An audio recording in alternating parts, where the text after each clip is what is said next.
Hey there, film fans. I'm Jeff. I'm Dave.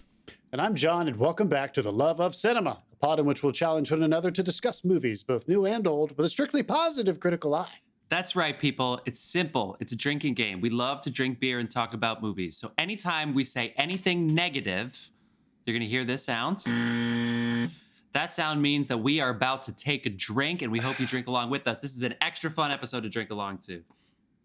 So, pour yourselves a glass as Jeff tells us what we're doing, because we don't know, because as usual, we've done no research whatsoever.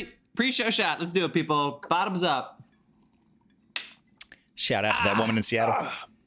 Oh, man. All right, people. So, why would you do that to yourself?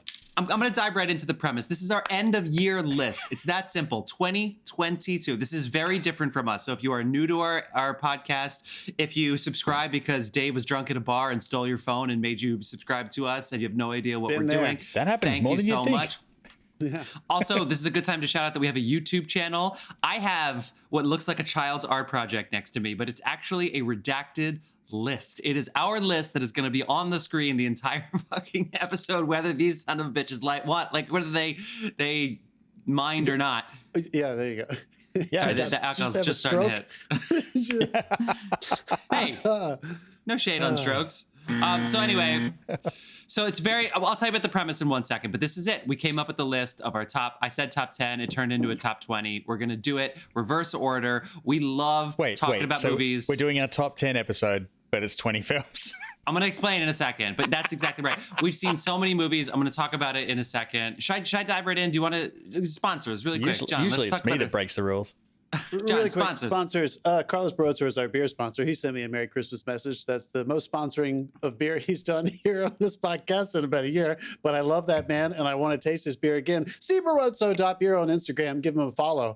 The music on this episode and every single episode is provided by the artist Dasein, Dasein. You can find all that music available for free on all the usual music platforms. Go there, download, enjoy yourself. Yada, yada, yada. Please, please, please, love, like, subscribe. Leave us a review, motherfuckers. Come on, come at us. Please say anything. It doesn't matter what you say, where you say it. Just say it. Just ask leave us a review, questions. Please. Yeah. Suggest things. We have a whole form for that. Like, just all the talk things. to us. Please talk to us. So this is our holiday episode, so stick around to the very end of the episode where we'll give you our recommendations of things we've been watching, what you've been watching. That's our segment at the end of the episode. Can't wait. Nice, John. Awesome. So, this is the reason we're going to do a list, and I'm going to kick it over to Dave in a second for some shout outs of something really quick. But reasons to do a list. I've been listening to a lot of critics do their lists. Should have studied. And critics, this is the problem with critics list shows. Number one is there's no structure. So it's kind of like, that's on my list. That's on my list. And I lose track of where they are, and it gets really difficult to listen to. This is going to be very clear and concise of what order we're in. And again, if you're on YouTube, you can see a physical copy of the list. Well, you can't, but on my screen. Well, I hope if you can zoom in if you want to. The second thing is that a lot of critics, they always mention movies that nobody's ever heard of, whether they're foreign language films, which are brilliant, but never made it to the American market. So I feel a little out of touch listening to them sometimes. I promise you all, with the exception of maybe one movie in our top 10, you've definitely heard of all of our movies. And yes, it's a top 20, but yeah, I'll talk about the premise in a second, but follow along. We've watched a lot of movies, and I think this is a pretty fucking good list. Guys, I'm telling you right 59 movies this year. These Shout out to our Letterboxd page that also, Dave has got going for us. It's really fun Dave. to look at. Also, Dave, 59 that we've all talked about, but the truth is we've actually seen a lot more than that because I had the Tribeca Film Festival that I forgot about. It almost feels like 2 years ago, but it was actually this year. So I saw like 15 movies from the Tribeca that were all indies. One was a Bryan Cranston movie that never got a major release. John saw these like conducting documentaries, so like we've all seen. We all remember my famous plane and COVID lists. That's right. Yeah. So, and of course, we don't talk about animated or documentaries on this podcast. We just don't really do it. So and we watch those two, and they're great. So well, right, so I watch animated. I got enough reality in my life. 3 reasons to do a list. Number one, we've seen a lot of movies. We've seen well over 6. We're probably closer to 100 movies between the three of us, 2022 movies. And so if you haven't seen a lot and you like, oh my God, what movies should I watch? I think this list will help, guide you towards those movies. Number 2, you've actually heard of all of these, as I've just said. And number 3 is our system is very, very, very clear. And I should also mention, we have very different tastes in this show. Whether maybe you've listened to the podcast, we've been agreeing a lot of movies recently, but the truth is John would rather watch a 12-hour silent film of a house burning down than Avengers Endgame. Dave would rather watch Solo for the 10th time than The Godfather Part 2 for the first time. Is that right, Dave? Never seen Godfather Part 2? No, I watched all of them when we did the franchise face-off. Oh, you actually did your homework. Okay, cool. He watched all. Yeah.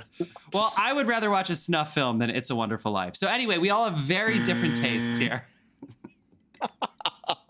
That one had to go. Nothing gets hotter than It's a Wonderful Life, dude. That is That is the most depressing guess. Christmas movie. And I understand Dude, it earns that last scene, but Jesus Christ, man, that's a sad movie. Okay, are you ready to learn about the system? Yeah, I did. really So far, ready I to think it's learn. going to be the Just most. to- It's going to be the best system since I used X's in the franchise face-off, I think. Oh, I missed the X's. Just to clarify for our listeners, Jeff sent us, a little brief explanation of intention. We do not know what's about to happen. So all we have done is sent him our list of 10 and some honorable mentions, and he has created this whole thing that we're about to learn about right now. Yeah, so he called us I'm bastards for excited. some reason. We don't know why. A lot of times, that's right. Yeah. Okay, Yeah. so rather than make I know a top 10 list is impossible. I think all of us... Wait, are we doing gripes? I'm going to... Yeah, we'll do a gripe. Let me get through the system. Let me get through the premise, and then we'll let you have a gripe. gripe, Jeff. I have gripes, but I'm going to be talking a lot this episode, so I'm happy to take one off for you. I'll gripe about some stupid shit, I'm sure. I want to hear you midway through. complain. Okay, hold on. So these lists are ridiculous. They're impossible. We have not seen all of these movies. So there are movies that are very high on some people's lists that not all of us have seen. However, I'm telling you right now, this list is fucking good.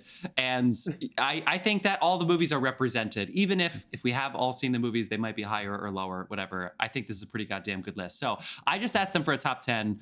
All of you, I think, had top 5 was fine, but 6 through 10 was really hard. What was going to be number 10? Like your 15 could be your number 10 if you just slept better. Like it's very, very tricky. But I asked you to go 1 through 10, and I gave them a score of 10 to 1. So your number 1 movie got 10 points, and your number 10 movie got 1 point. And the three of us with Get out 30 your slide movies. rules, kids. We have 19 movies on the board, which means that we all had movies that were not on anybody else's list. So I came up with the tiebreaker, which is the 20th movie. So we have 20 movies. This is our top 20 of the year. It's a surprise to you two. As I mentioned, I'm the only one who knows. And that's it. I think that's all I want to say. And a little bit of the elephant in the room. Of course, there are some movies that haven't come out yet that are going to be competing in this coming Oscar season. We'll revisit and we'll do our little Oscar episode like we usually do. But we thought this would be fun. / none of us wanted to go see Babylon yet. We all kind of had like Christmas plans. So we're going to see it at some point, but we did not see that this week. I mean, that'll get it up to 3.6 point, Guys, $60. Not a great opening. Sorry, Babylon. Yeah. Damien, you're a genius. All of It's a us shame. for not missing that. Babylon looks good, but it's Christmas. It's a tough release for a not blockbuster. All right. Are you going to visit Grandma, kids? No, we want to go watch Margot Robbie get hammered. Yeah. And then I heard there's a lot of orgy scenes too. For the nerds in there too. We have not seen Aftersun yet. We have not seen Decision to Leave. Those are sort of on the list. There's another one that I'm not going to mention that we've been talking about because it may appear in here. So there's there's a couple of these that we just haven't seen. Yeah.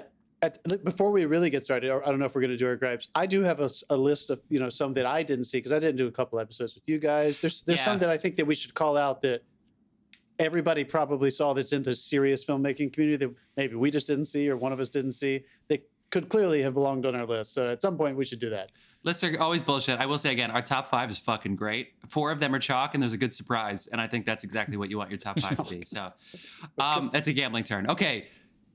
Let's do our gripes. Dave, I want to hear you gripe about some shit. Set that gripe timer. I mean, I want to gripe about Houdini, the 3D rendering software. All right, knock so yourself out. I use Houdini to create our starting show graphics and stuff. We have that thing built, which changes the poster every week. So Houdini recently updated to version 19.5. And version 19.5 doesn't work on pre-2017 MacBook Pros, which is right at the range I'm sitting at. And I recently, had no warning and updated my my Mac to Ventura. Everything worked perfectly, except I now can't open Houdini.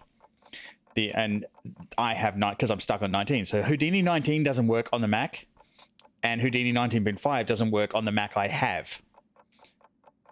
They've literally just phased out every fucking computer that's older than like 5 years. And I fucking resent that, dude. I'm going to Maya. There's other software.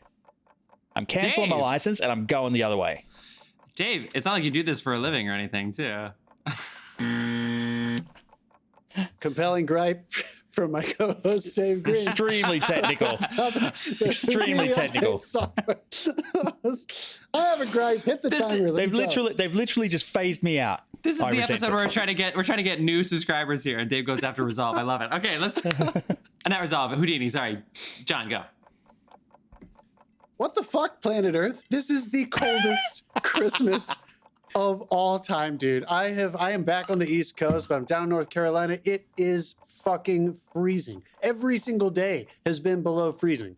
Some of them have gotten down into single digits. It's just, I don't have memories of this being a kid. I don't know what it's like in New York. I think the whole East Coast is just getting fucking pummeled with cold weather. What the hell is going on? I'm pretty sure planet Earth is going, yeah, that's right, you fucking parasite. God Guys, almighty. Did you know that 90%? This is my gripe. Can we? I'll just keep it going. You're only gonna have 20 seconds. Did you know that Southwest Airlines is responsible for 90% of the flight cancellations? The stewardesses are in hotels and aren't getting the news of when their new flights are because their manpower and their infrastructure is so fucked up that they literally they have planes ready to go and their staff doesn't hear about when the flights are, so they have to cancel the new flights. It is so shitty. I thought it was collusion among the big airlines. It's actually Southwest is actually fucked. So Keep it going. American Airlines. I rode on one of your larger planes, and I swear to God, you stood by your word. You added a fucking row into the cabin. It was the worst flight of my entire life. There were like 12 across. Nobody could move. Nobody could do anything. It was fucking awful. They did it. They're doing it. It's really uncomfortable. I don't like it. That's my additional. Dude, there's a whole feed on TikTok that has like Spirit Airlines flying, and they've dubbed over what the pilot's saying, and some of them are fucking hilarious. It's like, yeah, we're coming in. Everyone probably should have done their research because we're about to try and land on the shortest runway in the world. So we'll be touching down on the ground or the water anytime soon. Good luck, everyone. Anytime. And shit like that. Yeah, like there's all these different like pilot stuff they've put over it because they're just so Expect it bad. from Spirit, though. Yeah, All right, this is for all the airlines. Yep. Fuck you, dude.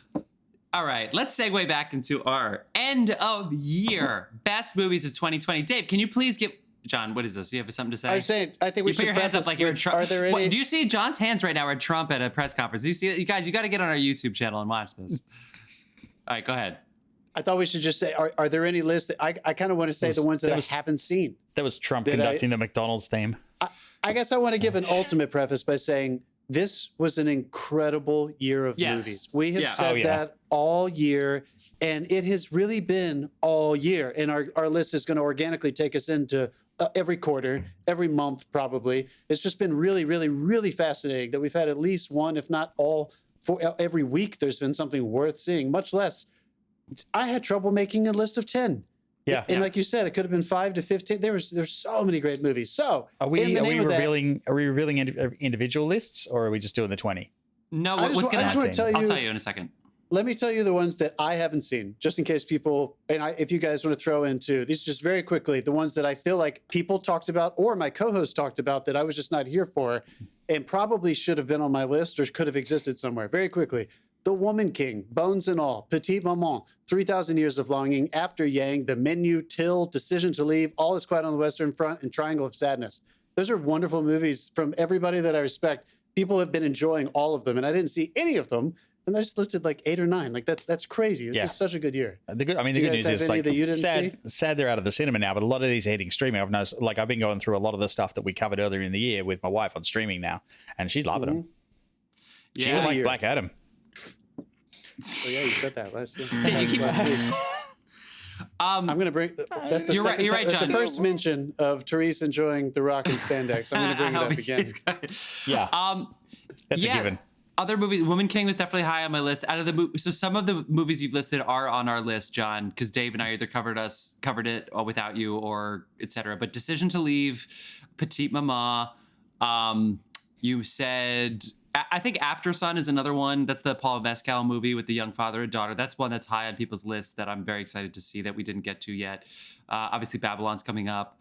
I forget. There's another one that you said that we hadn't seen yet, and we should clarify. Like these aren't what we consider the best movies of the year. They're just the ones that resonated the most with us personally.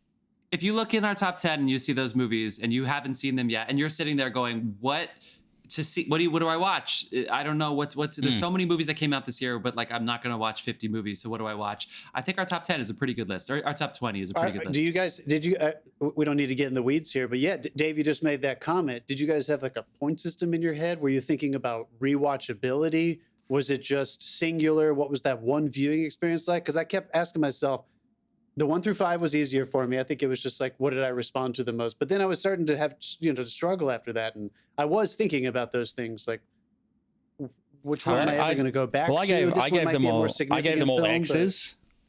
Do you have X's? I don't know. The mysterious X rating. All right, you know what? Fuck me. Let's just do it. Gut feeling. And I'll say like this. Glass Onion was one of the best theatrical experiences I've had in years. People were applauding in the theater. I saw this in the theater. For those of you who know, it came out for a week. Thank you, Dave, for saying, hey, this is out of the theaters in a day. And I was like, oh. So I ran to see it with my friend Carl. And I mean, it was so fun. People were applauding. And then I watched it at home with my family, and no disrespect to them, but it's just a different experience. So it wasn't exactly like getting applauses at home. So I took it off my list. It would have been on my list, but I know what it's like at home. And that, you know what? That's on Netflix. And Rian Johnson, if it was just a theatrical release, it might have been on all 3 of our lists. But because it's a Netflix drop, then it's off the list. Sorry, because then I could see some cracks, and it just doesn't land the same way, So who knows? It's tricky, but it's just a gut feeling. If that's not an argument for cinema, like putting these things in the cinema, what is? Dave, you sent us our most streamed YouTube clips. So the last thing I'll do before I tell you the surprises, and then we get into our list. The surprises meaning the ones that didn't make our list that I thought were surprising. Dave, how did our YouTube do? What were the movies that people were drawn to on our YouTube channel? I mean, you had said this to me. It's not that hard to pick. Like Elvis was definitely one of the ones. We got over 1,000 views on that one on YouTube. And of course the top 2, I actually sent you the list in a text message, and I'm scared to open it in case everything stops recording on my end.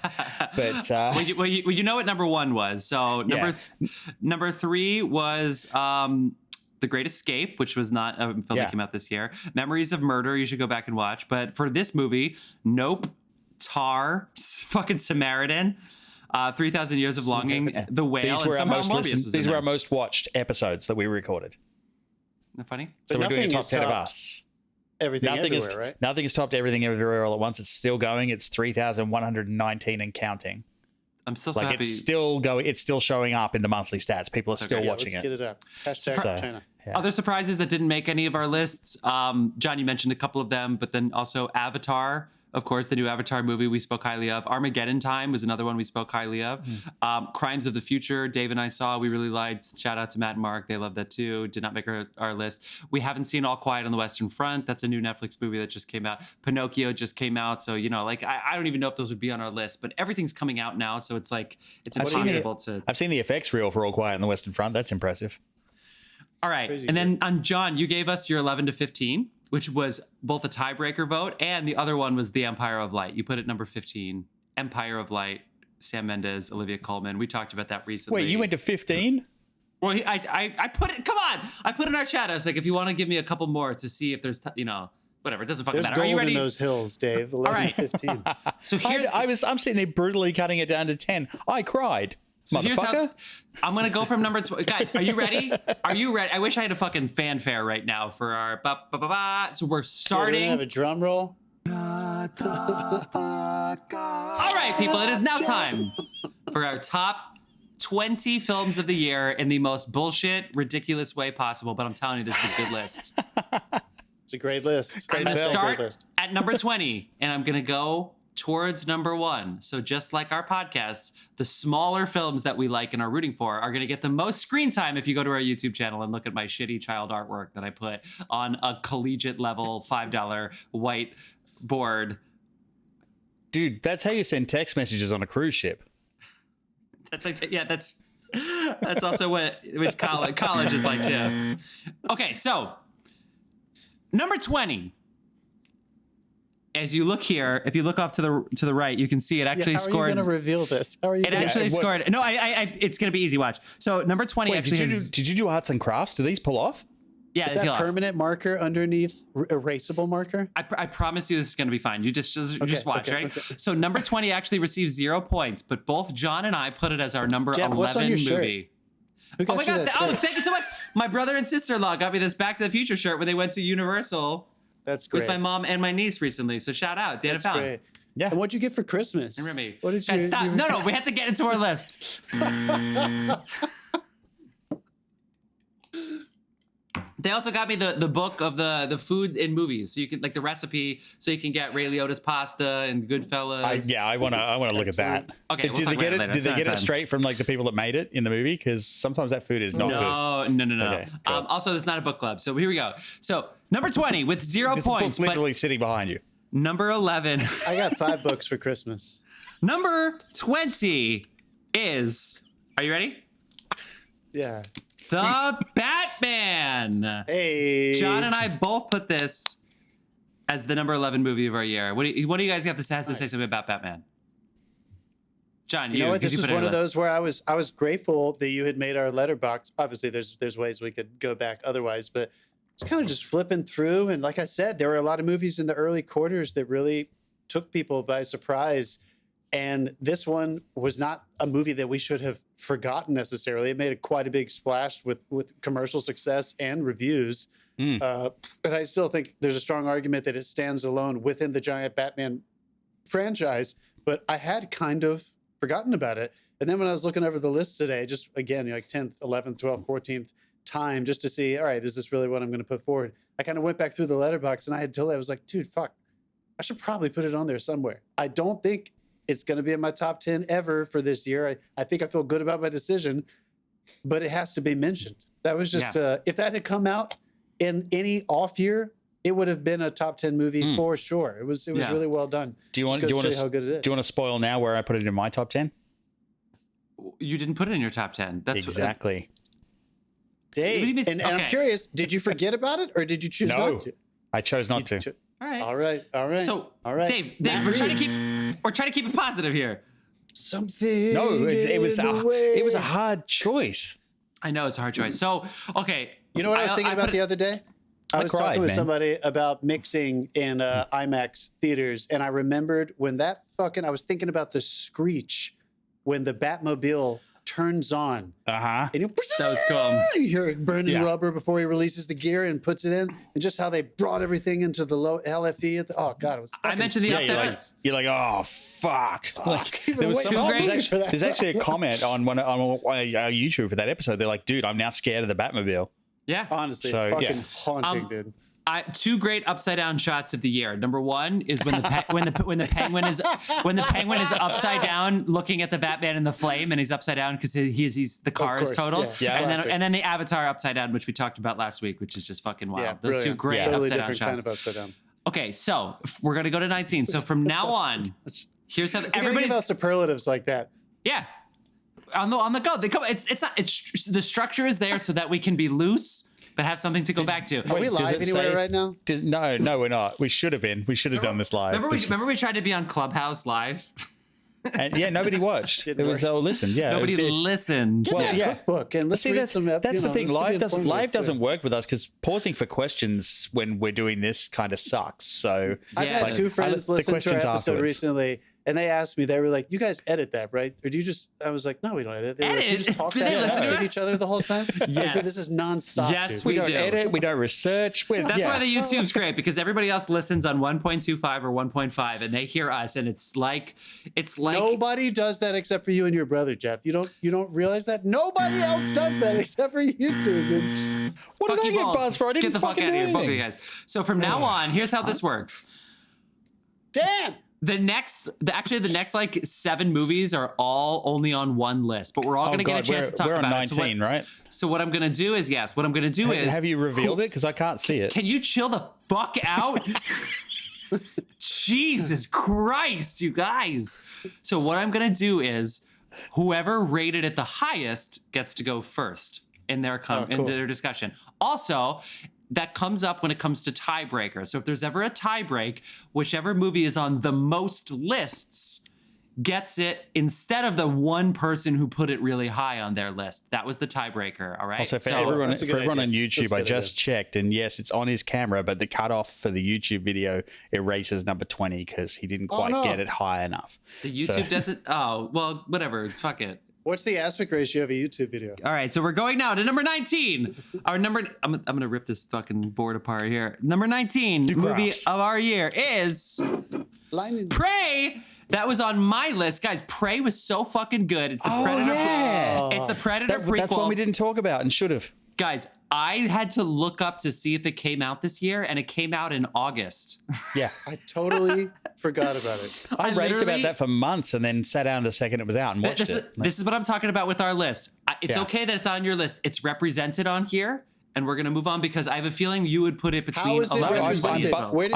I am buzzing myself for leaving that It's off number because 19. that's a phenomenal so I movie. put it as my 10th favorite movie of the year, which gave it Your 1 10th? point. You put it as your 10th. Wow. Yeah, I liked it better than these other movies. What do you want from me? It was really good. No. It's a good. Honestly, it was very entertaining. This is not the point of the episode to judge our fucking list. Who else buzzed him? Is that you, Dave? Yep.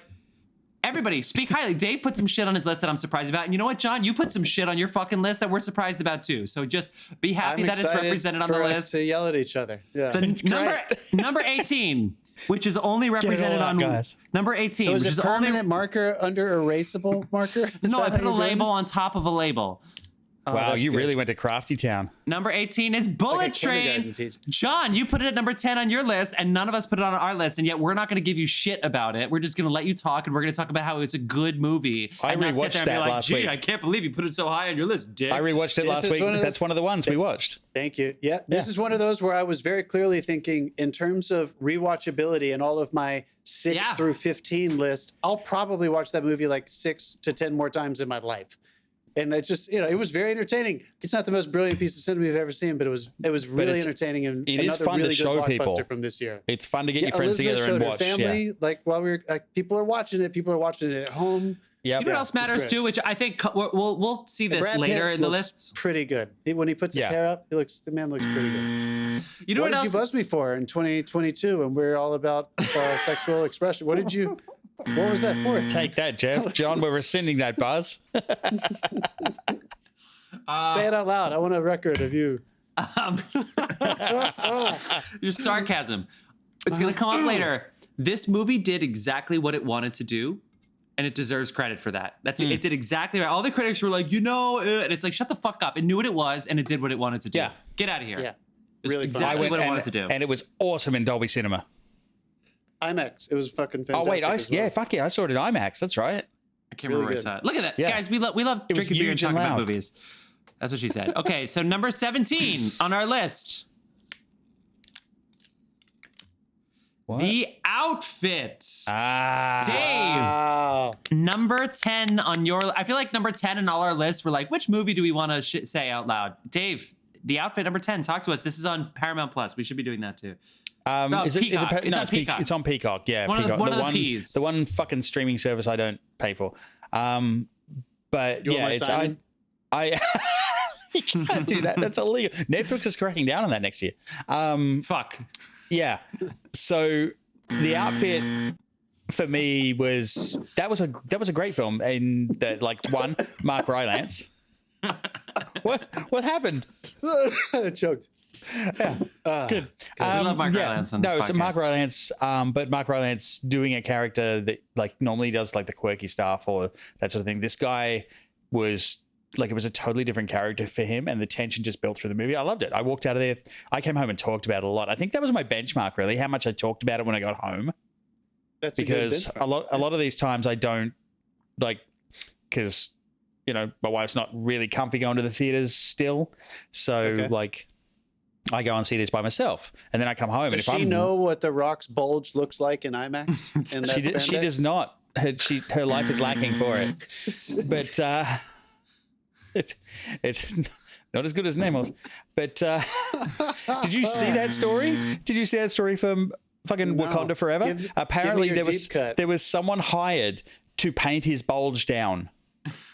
Because it was too big on the side shots, yeah. It was out of control. And it's like an Nymphomaniac when they got Willem Dafoe naked and they were like, this isn't going to work. This isn't. Was that Nympho? I thought it was Platoon. No, it's Nymphomaniac. But somebody we got to get a fake penis in here. Keep going, Dave. We need a fake penis to make it smaller. When was the last time that has been ever said on cinema? You do that in post. Mark Wahlberg, we got to tone that down. Like, when was, you know what I mean? John Like, Hamm, for every episode of Mad Men, they were like, John, can you please wear some underwear? can you? This is getting out of control. Guys, what do the NDAs look casting a like shadow, when your for fuck's job? sake. Dave, if you're Dave, if you were hired to do visual effects and all you had to do is make those pants look like that's a thigh and not a cock, can you imagine what the NDA looks like? I've had to do the opposite. I've had to. You had to add cock? It was the opposite. It was a girl wearing a G-string, but I had to paint the G-string out and make it look like she was naked. There is an entire department of the FCC that is dedicated to looking at bulges and just. Yeah, and this apparently was a 15 on the Richter scale, so they had to like paint it down a little bit, and they released it on Twitter. 15 on the Richter scale. And he jokingly suggested the one that was painted down was, oh my god. How did this come from the outfit? We were talking about the fucking outfit. We've gone into format. We got into format and Mark mode. Mark could cut a nice suit around that bulge. We're talking about the outfit, folks. The other day, I was thinking about the final moment. Mark Rylance is going to be like, oh, the outfit's on a list. And then he's going to listen to us talk about this. And this is the conversation that we have. Mark Rylance is not going to listen to this. We love him. We love him more than anybody else, I think. We love Mark Rylance. We talk about him all the time. I should have gotten a present right here, a face of Mark Rylance. We are obsessed. He's at our Daniel Day-Lewis level. But I was thinking the other day, about when he rolls Mark his Rylance sleeves is up not at going to the retire, end so he might. and reveals the tattoos. But he's like, I used to have another job. Like, God Almighty, that movie. I mean, there had to be some. Me too. I really enjoyed that, and again, the reason it's so surprising is because it's not something I would normally enjoy, or something I would even go and see. I want to say that too about this year. I don't think I've heard you. We have all had wonderful moments throughout the entire storyline of this show from beginning to end, starting in March fucking 2020, where we have surprised ourselves with things that we liked more than we thought we would. But Dave, I don't think I've heard you say that more than any time this year. Yeah, that was one of the movies where you said, like, I didn't know about this going in, and I can't stop talking about it. I can't stop thinking about it. Yep. Thanks, Marvel Phase 4. Yeah. Wait, thank you. Yeah. Marvel Phase 4, what a dramatic conclusion of that phase. Okay, so bringing it back to Earth here. Oh, it's finished? Let's. Hopeful. So I think, you know what else we should do? And I didn't write these down. I was too busy doing arts and crafts. Wait, is Bob Iger the dramatic conclusion you're talking about? He comes back in. And You know what? Marvel, now. take a bow. This is for you. You've done enough. Yeah. You can wrap it up, Marvel. Dude, we don't. The after credit scene for Wakanda Forever should have been the rehiring of Bob Iger. That's really good. It's brilliant, but it's good. I'm gonna see if I can remember this. The Batman is definitely on HBO Max. I know because I rewatched it. This is a 3-hour movie that I rewatched. So obviously this movie's good. Prey is on Amazon Prime. Bullet Train I think is on HBO Max, and The Outfit is on Isn't Prey on Hulu? Prey's on Hulu. Prey's on Hulu. Oh, okay. It was one of the green ones. Is Amazon Prime green? It doesn't fucking matter. No, it's one blue. of the like. It's blue. Just buzz me, you motherfucker. So I can move motherfucker. on. You're my boy, Blue. You're my boy. John, how much did you drink before this episode? Okay, so we're going down to number 3 cocktails. Jesus Christ. What the fuck? No wonder you don't know the premise of this. Okay. God, it's like a Halloween episode all over again. Number 16. Well, listen to that if you want to hear some carnage. I threw up immediately guys, after that episode. guys, number 16 has 2 points. Which means it was 2 people's number 10s, right? No, do your math, man. We've already gone through all of our number 10s. Or one person's number 9, or 2 people's number 10s. And Dave has already had a number 10, so it could be you and I, right? It's one person's number. Can you just? I don't know, Matt. I'm gonna have to put chapters in when we get to the actual numbers. Tar is number 16. You two left Tar off your list. I put Tar on the list because it is brilliant. Tar was on my list, and then I took it off. Jesus. Okay, so It's number 12 on my list. It's high on the list. Kate versus Michelle Yeoh is the best story of the year. It's like, who's gonna win? I hope Michelle Yeoh wins because it would be her first, but Kate is brilliant. It's really tricky. It's a brilliant movie, but entertainment value is it matters more for me. I don't plan on rewatching this. I don't know who I'm gonna recommend it to. So I put it at number 9 for that reason. But it is brilliant. So I want everybody to see it. It's just I don't know how to sell it. You know what I mean? So it's like, I know it's not about selling a movie, but it's like I really want to talk about movies and I want people to have seen Tar, but I also don't want to make people watch it. I'm in a weird spot. So I put it number 9. It's the I don't need to character defend this. study that we were promised with Joker. No, 'cause this is so. Jesus Christ. Jeff, I know what you mean, dude. That's why I didn't make my list. That's why I didn't make my list, dude. But the movie's brilliant, so it's going to be higher on other people's lists than ours. Well, so I'm glad that it's represented on ours. I mean, I have noticed that it's picking up steam now, thankfully, because it wasn't when it first came out. It wasn't doing well, and then This is their dream, now right? It it's comes picking up out steam. early-ish for Oscar season, and then it picks up steam, heading into January. Yeah. That would be great. I mean, yeah, there's nothing wrong with that film. It's brilliant, but this was hard. Positive movie podcast. Dave, I don't know if you ever actually saw this movie, but John put it. Oh no, I knew this was going to happen. This is the first one. Let's see if I can. What's happened? Let's see if I can salvage it. Yes, I did. John, Men, with 3 points. It was your number 7 movie of the year. John's number 7 movie of the year is Men. Was it my number 7? I thought it was my number 6. John, it is your number 8 movie of the year. No, it is. doesn't really It's actually number 8 movie of the Demoted year. it because he questioned you. Damn, Is it really dude. my number 8? Wow. Yes. Yes, you're right. I adjusted. Sorry, I have like 3 lists I'm looking at. Ooh, he lowered it. Okay. I love this. This movie's fun. I am glad that I get to throw this into my top 10. And again, there were movies like Tar and stuff that maybe I could have switched it with this, but I'm a huge Alex Garland fan. And this is the kind of movie that totally just goes under the radar. And it's the kind of movie that I'll probably rewatch, several times throughout my lifetime. And I just thought it's a movie that when I think about it, it makes me feel exactly how I felt in the theater. And that's one idea of like when I think about, when I'm remembering what I I'm still thinking haven't about, watched that, actually. I need to get onto It's very that. disturbing. It's very beautiful. I mean, I love it's Alex Garland as haunting. well. So, and I Really saw the fucked trailer. up, but gorgeous. I would have been bummed if I'd missed it if I wasn't, walking through the oldest rainforest on the planet, sending you guys photos of dick trees and stuff like that. Yeah, so. no, you did well. You did well. Yeah. Dave is too busy looking at dick trees to see Men. Yeah, Dave was in Australia when John and I saw this. I loved it. I really, really do. It's, that was that episode where I sent you all the instructions on how to make the episode exactly like we normally do, and you ignored it. And I ignored you, yeah. I ignored it completely. I actually didn't ignore it completely. I only ignored it halfway, and that sounds really hard. Yeah. Men was great. I use the word allegory a lot because that's definitely the kind of movie where some people are going to watch and go, "What the fuck? What?" And it's like, just don't watch it like other movies. Hopefully the language of movies is turning into just you can't compare it to other movies. So just slowly start to peel away the layers. And It's another one. Last thing I'll say Which about is sad it, because that's how a lot of movies get pitched. It's like this meets this. it's another one of those things where like Dario Sargento. I think Alex Garland is going to end up being a filmmaker like that like is kind of frozen in time for their style of. That's what he wants. He wants the markability of Dario Sargento. That's for sure. No, I mean, come on. I feel like you look back. People are into horror, into those kinds of movies. Are going to be able to like look back at his canon and just see that like this fits into his canon. But I also understand why it wasn't enormously commercially successful. But it works within his canon. It's worth watching multiple times. It's really good. It's like Alice Doesn't Live Here Anymore, where it's like that movie's been seen a shit ton in the past 40 years, but never was it like, Right. Okay, anyway. Okay. We're still in movies that are only appearing on one list. Number 14 was only on. I put the wrong thing down, but I believe this was actually only on John's list, even though I know we all loved it. So John, you get first dibs at talking about. Let's see if I fucked this one up too. What? You're the only one that put on going well. The Phantom of the Open. All right, Dave. You had your Mark Rylance. This was my Mark Rylance for the year. I was thinking, I can like, it's either going to be. Yeah, I gave it. I think it's my number 10. I believe. This was one of the ones. This was one of the ones. This was one of the ones that brought me to tears. Yes, like I was like, I need to include this. But did you change your list after you emailed it to me? This is your number 7, dude. Now I'm like nervous that it is my number 7. I'm looking at the right list now.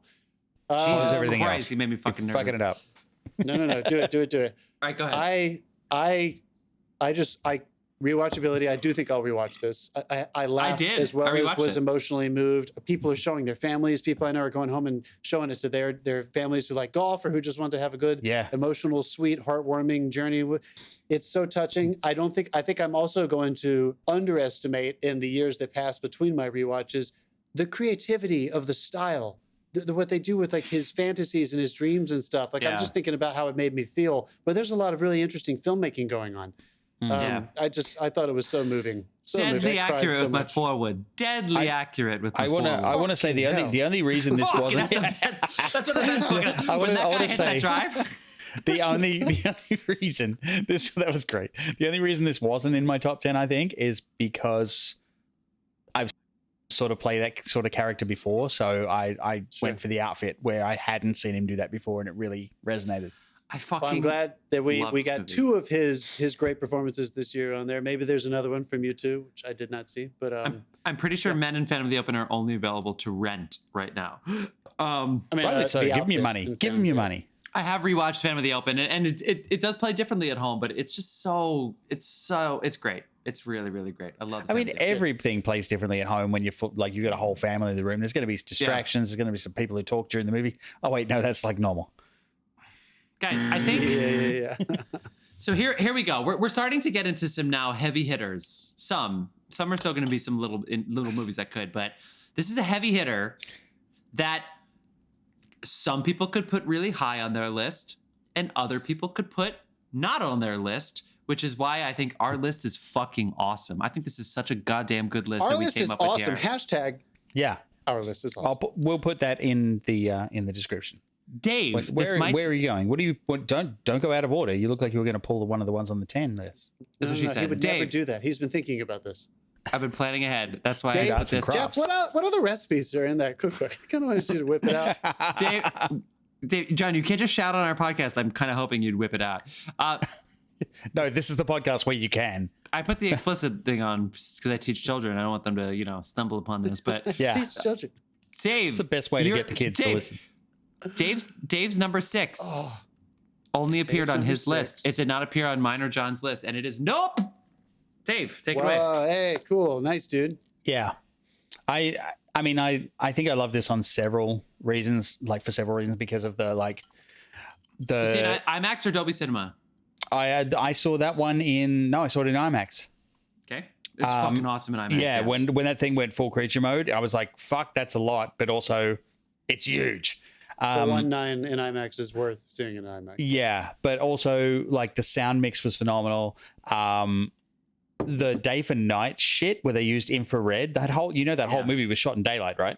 None of it was shot at night. I did not get know the fuck out. They used infrared cameras to match the day for night. The nighttime sequence is the best sequence of the movie. Yeah, the nighttime sequence where he's looking up the sky, it was shot in daytime using infrared. Wow. And they used the infrared for the day for night. Hoyte van Hoytema shot that, yeah. right? I believe so, yes. Wait, I'm sorry, I missed it. What was his name? Hoyte van Hoytema. Nice. Chris Nolan's IMAX guy. He shot all of the... Yeah, because they had IMAX cameras in play for a lot of it. But yeah, they were also using infrared. And so the whole thing was day for night. I think the only thing that was actually nighttime shot was the house when it was getting hammered with stuff. That was such a good shot. I think that's my favorite shot in the movie. Yeah, that was the scariest. But yeah, everything else was day for night. For me, it was when... For, the sheer technical achievement behind it. But yeah, dude, that was fucking brutal. That hurt. Looked like it hurt. Buried the blob. Yeah. I was talking about this recently. It was so dissettling. It was, it's unsettling. subverted I can't stuff. Dissettling. It was like... Buzz me, baby. Buzz me. I just watched Glass Onion for the second time in a row. Let's go. All the made it work. I could rave about it for hours. I can't because we're already 43 minutes in. But yeah, a great time. It was just the fact of the technical achievement, the fact that it was a fucking good movie. He turned an alien movie on its head. So she said. It's not what she said. Well, I mean, Stephen King is famous for saying the best thing to do is the scariest thing to do is to have no explanation and not show the monster. Until the last minute. And that it works for Cloverfield, it worked for this. You know what I wish you did? John, why is it? I want you to drink, so I want to buzz you. Why is this not in your top 10? We talked about it. I feel like we were all very clear. I did respect this movie a lot, but when he does finally reveal and the thing begins to, I don't want to give, I guess, spoiler alerts. Are we doing that? It turns into what it actually is. And that whole sequence for me didn't work when it kind of I wish they never showed the monster. What it was. Me too. Yeah. I was really, really invigorated by it. I mean, I'll agree. I think I agreed with you on the show. We recorded that. I agree with that. But they managed to get that whole, it's like, you're not going to beat this. I felt hopeless at that point. So this is one of those movies on an off year. It probably would have been a top 10. It's still really well made and very entertaining. Yeah, for me, the first 2/3 of this movie are top 3 movie of the year, top 5 movie of the year. I think the monkey thing really worked when that finally came back around. It's the best what the fuck opening scene ever. All of it was so brilliant. I love just on the farm looking out at the vistas in the IMAX. It was great. And then as soon as we started realizing what the creature was, I said, okay, Jordan Peele wants to, he's doing something, and I'll never know what he wants to do. And I don't even know if he really wants me to know, but he's doing what he wants to do. And I just felt a disconnect. Like I wasn't connected to it. It's too bad, because I mean, the love the whole movie. thing was an allegory for man mistreating animals. Yeah, but it has to hit me. You know what I mean? And, It got and me. the end with the- Tune in to episode 130, whatever, for Touché. our full analysis on. We're a positive film. Yeah, we're a positive film podcast. My fault. Okay, so moving on. We have where are we at? Okay, there's one more movie in this little list of. It's only on one people's list, and this is really high on somebody's list. I'm afraid it's my number one. Wait, no. Okay, so here is where we entered our 3-way tie. Oh shit! So I had to send you two a message today. And I said, rank these movies, and no shit. We all picked a different number 1, a different number 2, and a different number 3, which means they all fucking tied again. So this movie is in a dead tie. So here's my tie break. This is my tie break, and it could be it's a flawed system. The reason that this matters is that what are you typing? No. Don't look it up. Don't look it up. Don't look it up. Don't look it up. Okay. Don't look it up. The reason this matters is the winner of this is going to be our number 10. So the winner of this is actually going to be in our top 10. So ultimately, here's the decision I made. Number 1, if it's only on one list, I'm sorry, but it comes in last. The other 2 were on 2 lists. So I'll start there. I'll stop there, and then I'll set up the next 2. But in third place in our tie break, which was technically still tied, is Dave, coming your way. The Black Phone comes in third place in our tiebreak because it was only on your list, even though you put it at number 4 on your list. Talk to us. Number 4. That dude, I grew up at the time that was made. At the time it was set. That whole fucking thing, right down to chain link fences and everything, resonated with me. That whole really, fucking really thing. well. This is not a therapy session. I don't know what happened to you, and we were taken by a lot of shit happened to me, man. I've seen He's some touching me. things, He's touching me down there. You weren't there. The ghosts were there, but you weren't there. No, just like the look of it, the behavior of the characters, all that sort of thing I really related to. It scared the shit out of me, even though I knew some of those jump scares were coming. I'd seen them in the trailer. Like, it was still effective. The audience that was with me had a great time. Like, it was one of those ones that it was a film that I went in, and I don't do horror. Like, we know that. I'm a giant weenie. So, like, I went in to this, and we got bulge, giant weenie, dick, the Dichter scale. it's no getting around. Fuck. Points for anyone listening who can find where that quote's from. But I would love for our followers to know that, like, we all 3 raved on this movie, and then John and I, it's like nowhere near our top 10. So maybe we're full of shit. Who knows? Maybe everybody is. I mean, this was my top 10 because film podcast. That's the thing. It was just a story that got me, and the performances in it I thought were awesome. Everything got me in this one. John, I talked about this a lot. I think more than anything else, you and I, and you said it already, but I'll just second it, that it really did look very much in the period that it was shot. Yeah. And which is kind of one of those in between periods. We're seeing more movies made around that period, but it felt very authentic, which did stick with me. Good stuff. I'm really glad we saw it. Me too. Yeah, I forgot the Nope is on Peacock Plus or whatever, and the Black Phone is now available if you have a Prime subscription. So if you have Prime, go see the Black Phone. I agree, it's great. Yeah, fire it up. Really cool. It didn't make my top 10, but I loved it. And we might get some poster superlatives. Yeah, I don't know. Maybe sometimes we just see like the low budget horror movies and we just sort of pull them all together. Maybe that's why I kept off my list. But horror had a great year, so I wanted to represent as well. So here's how I decided the next 2 in our tie break. So the next 2 were both on 2 lists, and the tie break was essentially on an average of where it was put. So one was 5 and 9, and one was 7 and 8. So between 5 and 9, it's math involved, kids. Well, so these all had 7 points, which, by the way, isn't a ton if we're talking 10 per person. But so one had 7 and an 8, which means that it was about 7.5. And one had 5 and 9, which means that it's 7 is the median. So the 7.5 falls into 11th place, just out of the top 10. Oh shit. No! Jeff's already set. In 11th place, falling fucking just excited over there. out of the top 10 this year. A movie that's not on anybody else's fucking list, and they're pieces of shit for it because this movie's so fun. This is a guaranteed movie. Hold on. You guys, you just leaned in to see what this is, and now you're delaying the amount of time it takes to Hold see it closer to We've the been camera doing that so the whole everybody fucking can show, see. dude. Can you not see it? Yeah, hold it close when you reveal it. Yeah. Number 11, a movie that is guaranteed to make your whole family party have a nice visceral reaction to it. Hold on, the thing's stuck. There we go. You ready? Yeah. Barbarian at number 11. Who put it highest on their list? Somebody put it at number 5. Is that me? Did somebody put it at number 5? Maybe. I put it at 13. I was So not you. I was it 8. me? It might have been you. I was 8. Oh, I put it at 7, so it's me. For that reason. And this is a whole total surprise. So maybe the reason that I put this, I'm actually surprised at myself that I put this so high on my list. Wait. That whole explanation you just gave was wrong. You put it at 7 and Dave put it at 8. So the average was 7.5. No. But the next, no. It's not. The next movie, the average is 7. No, I did this right. Okay. Our number 10, the average is 7. So I actually put this higher. I put this at number 7. And the reason is, it's honestly, John, you were talking about rewatchability and stuff. It's this is so rewatchable. For me, this is the number one most important thing is that I enjoyed it. I was entertained. I loved it. It moved me. It was done well. It had the best use of like negative lighting I think I've seen in a film in a long time. Yeah. And then, there's some other movies that like the one theatrical experience maybe carried it above, and some other movies. I'm surprised that this is on my list. I went into this knowing nothing, but the whole thing about it was a surprise for the better. Even the ending, the way it ended was a surprise for the better.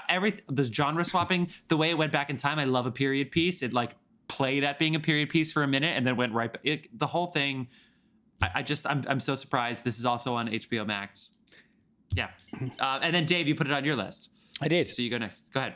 You put it at number 8. I mean, this was one of those, once again, I had fun in the theater with. Like, we were all bunched together because everyone was like, everyone had seen the trailer. They were a little fucking nervous. Dolby Cinema for me. Where did you see this? Dolby. Yeah.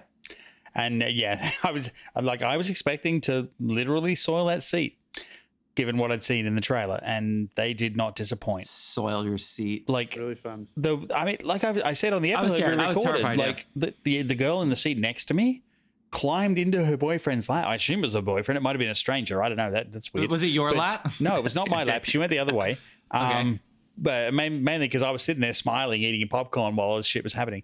But I was still on popcorn back then. Hadn't gone to sit in your lap when that's happened. Yeah. But this was, everyone was like reacting entirely appropriately. Like when it was scary, it was scary. When it was creepy, it was creepy. When it got to the ridiculous shock horror stuff that we all love to watch in a group, everyone was like, and like laughing, and laughter really helps you swallow that horror pill. It does. When something's scary.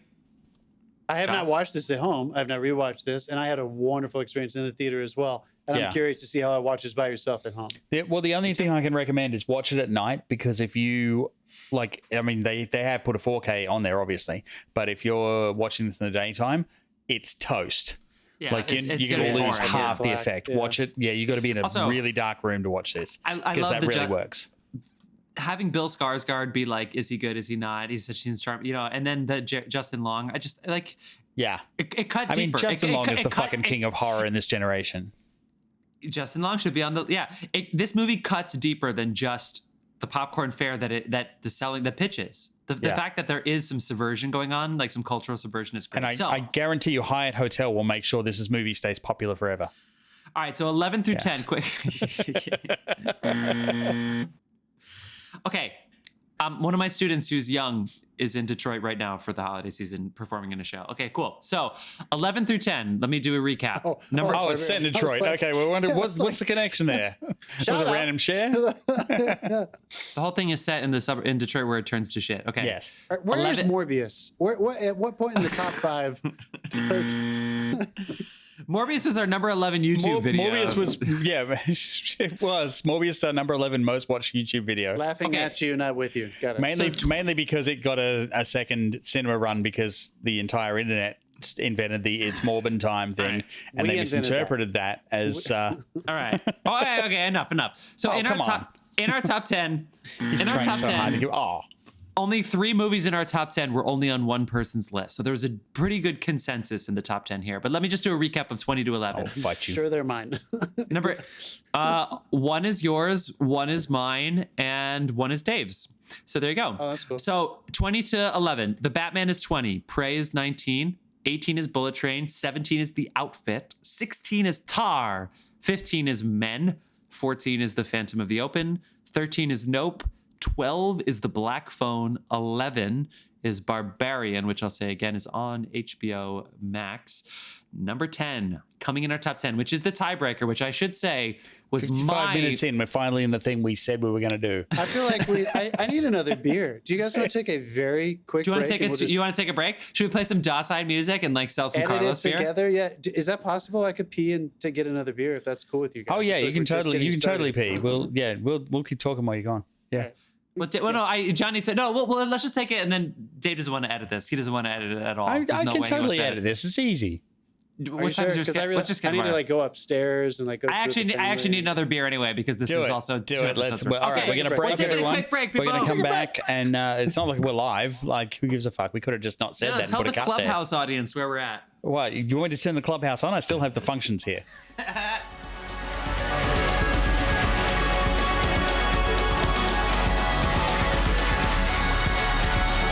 Been a while, Clock's good. Yeah, and we're back. we're back. We're back. Okay.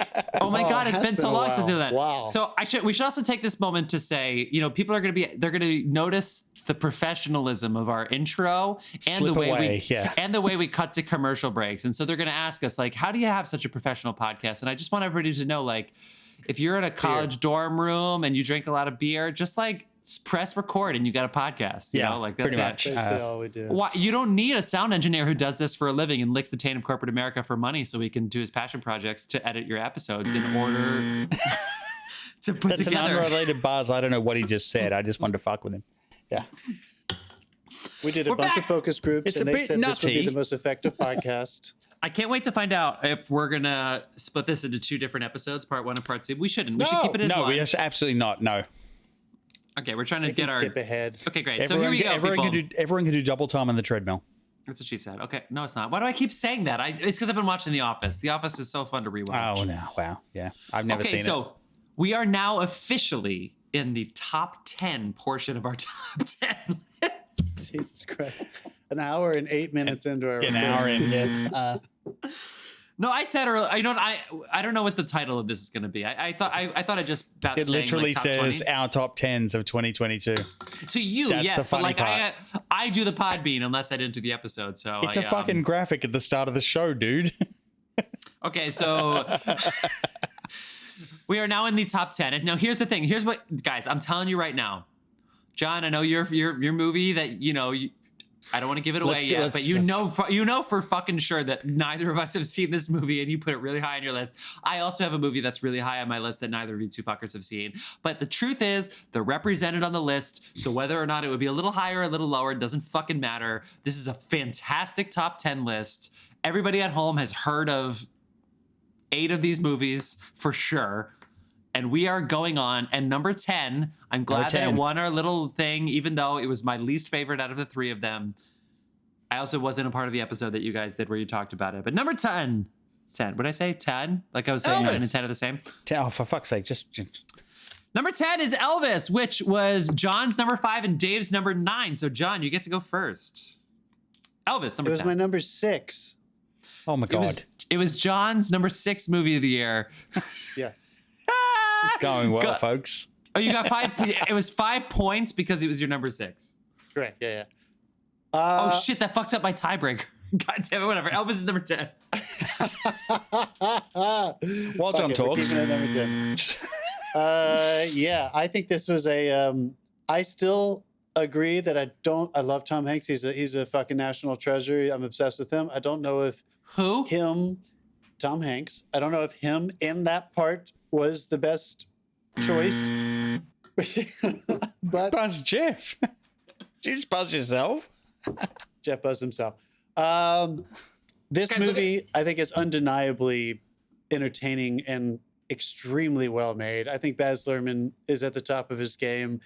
I think Austin Butler, who's getting a lot of mentions on stuff, did a really great job. If you have any interest in Elvis at all, I just cannot imagine somebody not enjoying watching this movie. I don't know, it's just so entertaining. It's so fascinating. He is And so good as felt- Elvis. And I felt, and this is definitely why I went back to it, and I think Dave and I praised it a lot, but the way he made me feel in those performances, from one, just what it feels like to be wrapped up in the mythology of an iconic musical performance, and very specifically for the sexual aspect of what women were getting, what was happening to women as Especially fans of him.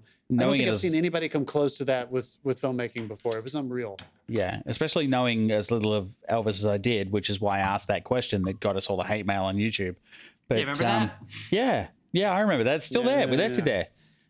Sure. One guy wrote a fucking thesis. We're It not was taking amazing. it down. Yeah. We need that. We need it. Yeah. People, subscribe to our YouTube channel.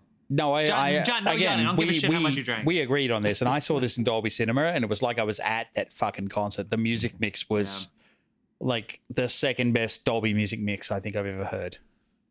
I believe it did. Scott Really- Pilgrim #1 still? Yep. Get fucking dick. Guys, look at Yeah, this piece really of good. art I got for Christmas. Oh, nice. There's a good Cool. story behind it. I'll tell you that later. It's a I fucking love- spider. Reference? Can you just It's a- reference it's a some of the fucking spider. recipes? Just turn to the index and just let me know what they are. I just want to know what they are. Just give me a few. Every I now watch and then. Elvis on my own. I forget what it's on. Is it on HBO? I'm just gonna assume. I just watch HBO, people, and tell them to stop canceling shows. I think it's on HBO, right? Well, it's I Warner think Brothers. They need the tax. So Write-offs. I love this movie too. Tom Hanks definitely held it back a little bit, but you watch this movie for the you'll be watching Austin Butler and you'll be sitting there going, oh, it's Austin Butler, it's this actor doing his Elvis, and then after you watch it, you'll watch the side by side of him and Elvis. You won't even realize. I mean, you'll know he's Elvis, but he's not doing an impersonation at all. You don't realize. I didn't realize it until afterwards. Yeah. Just how spot on he was. Because I honestly, of course, he was spot on, but like, that wasn't the point. The point Also, wasn't the gimmick. You know, like, I he just disagree. happened to be spot on. I thought he was great. I disagree with the whole world about Tom Hanks. I thought he nailed that role for what it was. Yeah, you did. You did think that. Yeah. And that And if there, deserves. I'll say, yeah. if there for one other movie on this list that I think will probably be high up for all of us, any other year, this would get my editing award for the year. I thought that editing Oh was yeah. really, really, really. Dude, there were a really, couple of as this, times it's like I leaned remarkable. It's a crazy. couple of times I leaned forward in the theater and went, "Oh shit." Well, there were Like, so many. yeah, I mean, there were so many. yeah. There were so many montages. They were so Brilliant. good. It's brilliant. All Let's right, keep so going. number 10, Elvis. Number 9, surprisingly, only on one list, even though it's man. it's a great movie, but it's a great movie that I'm happy it's very well represented on this list. But thanks to Dave, who put it as his number good. 3 movie of the year. At number 9, we have it's stuck again. We have The Whale. Oh, beautiful, dude. Yeah. That That's was my number. 14. Yeah. But at number, I don't you feel like it works so well at number 9 on our collective list, right? Thank Yeah. you, Dave, for doing your work and balancing it out. Dave, why is The Whale number 3 on your list?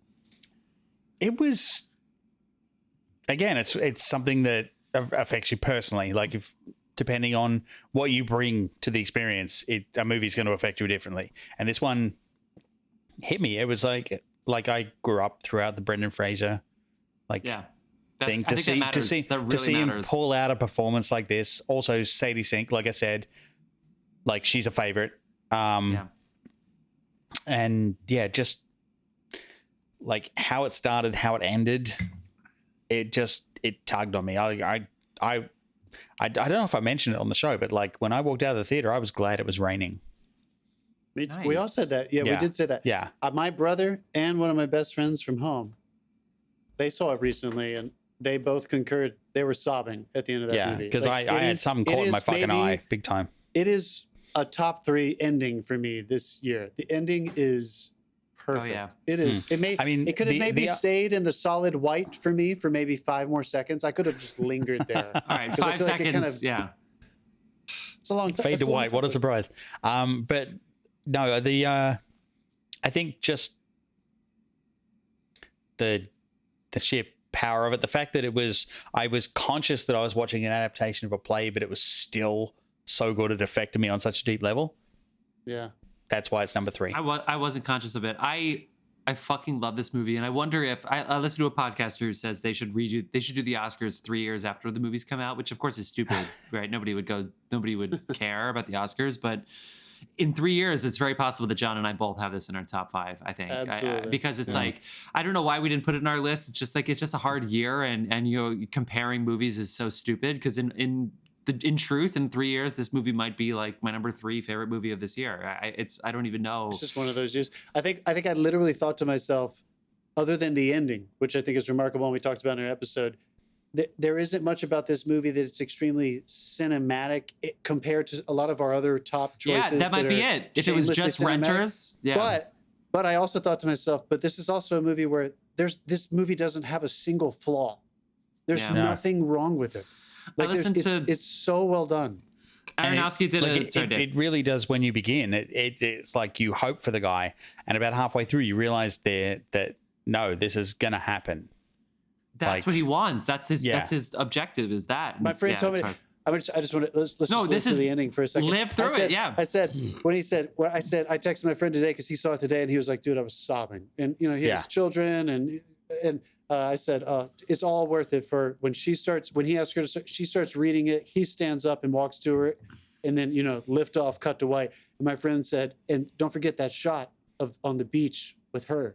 Yeah. And I just started crying again, just thinking about the shot, his memory, that single frame, just the artifice of it. The memory of when everything was perfect. So cinematic, dude. That is so cinematic. God, that's good.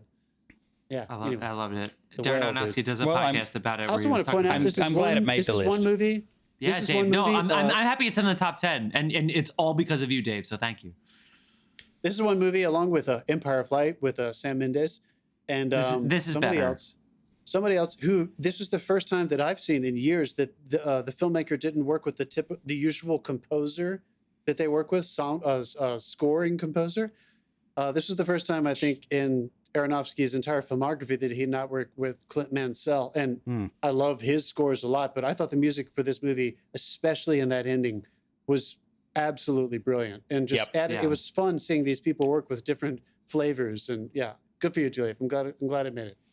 Well, they rehearsed everything. Brendan Fraser wasn't even on the list. Aronofsky had the script. He bought the rights to it, and then he interviewed, and he's going to win Best Actor too, right? Yeah. Oh, God, there's no question. There's no question. Yeah. And then Ty Someone else Sheridan had a bigger budget if he doesn't. Ty, the boy was Harvey's not in this year, Dave. He's out, so we're good. Anyway, apparently the boy was really nervous, and it was good. It worked for the role. Yeah. It did work for the role. Okay, moving. Dave, thank you for putting this on the list, because seriously, it's like our list would fucking suck if this wasn't in the top 20, and I'm so glad that it's at number 9 because I think it's going to age really well. I think it's brilliant. Yeah. There aren't many movies I can say I literally was crying walking outside watching. This is going to be talked about at your school after this. Yeah. It's so good. All right. What are we up to? Number 7? Number 8. So this is only on my list, and Survey says The Triangle of Sadness, and only because we haven't seen it. Yeah, that's probably why. But it's okay. It's okay. Whatever. It comes in at number 8 on our list. Must have been fucking high on your list. It was number 2 on my list. Yeah. Wow. And I hinted at you guys at this. Now, pop quiz. What have I said is the hardest genre, but it's also the best when it's done well? Satire. This movie is it's the best satire in years, and I love The Big Short. So it's like this and The Big Short are the only great satires of the 21st century, in my honest opinion. Big Short's a horror movie, dude. Well, you know what? This movie could be too. There are certain scenes. So to anybody who's actually seen this movie, The Triangle of Sadness, there's multiple chapters. I'm not going to spoil the final chapter, which actually becomes one of the ones that stays with you the longest. I can't spoil it because then it'll affect the way you watch the rest of the movie. So I can't say anything about it. Where do we find this? It's a renter. This is a renter, Okay. The Triangle of Sadness. So this is the movie that won the Palme d'Or. John, can you look up the director of this? So he directed. He directed Force Majeure in 2014 was like his breakout movie. They made it into an American movie, and they just didn't release it in theaters because it's like, even with Will Ferrell and Julia Louis-Dreyfus, it's like the original is better. Go fuck yourself. And then he won the.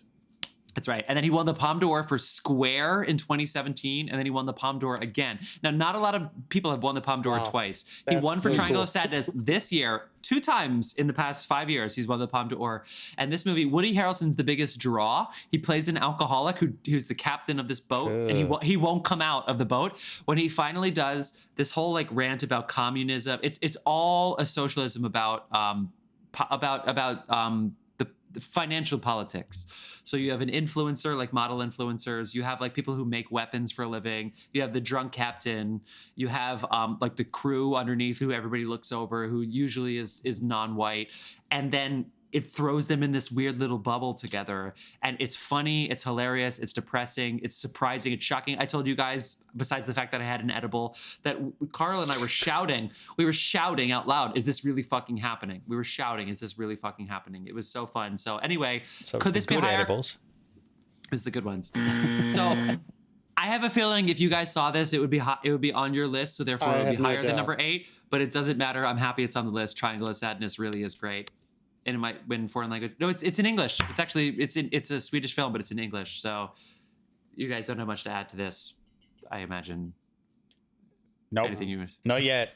All right, moving on to the number 7 movie of the year on our list. The Menu. John, I don't think you've seen this movie yet. I haven't seen it yet. You're in for a treat. I had it at number 6. Dave had it at number 7. So I technically had it higher, but I'll be short and just say, Mark St. Cyr. Guess what, guys? This is also another satire. It's another satire. Mark St. Cyr. Fuck yeah, Mark. It's so black goddamn good. Like black comedy as fuck, but yeah. It's black comedy as fuck. The performances are brilliant. Hong Chow is one of the breakout performances of the year. Yes. With this and The Whale, and she's on my list as well now. Dave, can you take? So I don't even know how to speak it. I just think this movie's so great. I have no flaws. It's satire. It's funny. It's hilarious. But it's one of those ones again that puts you in a room and makes increasingly ridiculous things happen. But everybody goes with it, and it There's really Squid works. Game in there. It's all of these little satirical Squid Game. things. Yeah, that's true. Yeah, I didn't even make Ratatouille. that. I didn't even make that comparison. But yeah. We didn't. Yeah. And yeah, it's just one of those ones that the tension just builds perfectly, and the 2 or 3 main characters that you have that you start with just play off each other perfectly, so that when it builds to a head, you have no idea which way it's going to come out. The Tension's fun, guys. Tension. Yeah. I feel like in culture nowadays, when you have tension, it's something you want to run from. When you're watching people on a screen, tension is like everything we want. We want to be in the middle of it, and we beg them to tell us what's going to happen. And this movie is so tense the whole time. And also, it's the epitome of Eat the Rich. Oh yeah. What is this? I don't even know what it was. It's just the way whatever Hong Chow delivered, whatever that line was, it's an omelet. It's like, oh my God, it's so fucking good. So I had this at number 6 and Dave had this at number 7. Yes. That's awesome. John, can't wait for you to see it. Me too. You'll find some things in this.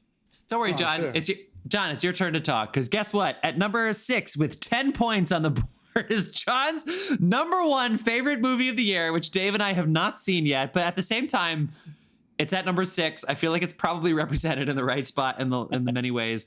But John, number 6, we have Bardo and the ... because it's too long of a title. Bardo and the wait, hold on, you wrote this. False Chronicle of a Handful of Tricks. I almost watched this the other day. Wait, I want to set this up, John. It's your turn to talk, but I've heard some critics say some negative things about this, and I feel like they forget the title, where it says A Chronicle of a Handful of Truths, and they're like, hey, blah, blah, blah, blah. And it's like, he admits that he's kind of full of shit in it, right? So talk to me. I just wanted to make sure this got in there. I will still say it's my number 1. It's not you wanted to make sure it got in there and you put it number 1? It's not just because I wanted to make sure it got its due, but like it really is my number 1. This is insane to me that a movie this good has gotten this little acclaim throughout the year and has created this much of a polarizing, environment around it. It had its tiny little moment, and it bothered so many people that people just want to stop talking about it and forget about it. I love that. It's not on any of the short lists. It's not, which again makes me think it's doing something right because it's ahead of its time and it's bothering half the community so much nobody even wants to remember it. It's like disappearing. Netflix is not pushing it as hard as they have some of their other, really hopeful Oscar picks. But I said it in our what you've been watching. I had a religious experience in the theater. I think this is one of the greatest movies I've ever seen. I think this was one of those like, it's Terrence Malick Tree of Life. It's Dostoevsky level, like kind of getting you into the heads of what people think and do based on just dialogue. The filmmaking is absolutely perfect. Alejandro Inarritu is a fucking master, and this is the best movie he's ever made. I really feel very confident saying that. And nobody's talking about it. Oh my God, the first gush alarm. I'm gonna give it up. This is a life changer. And as I've said a million times, turn that fucking thing off. As I've said a million times on this podcast, as we all have, I'm just so disappointed that most people are never going to have the experience I had watching it in a movie theater, because it's a very long movie and it's a very sprawling movie. And I think if you watch it at home, you're probably going to press pause, if not literally divide it into 2 different or 3 different viewings. Oh no, it's like the Snyder Cut. I know that's why you're not going to enjoy it as much as I did. But I'll tell you what. It's 2 hours and 32 minutes?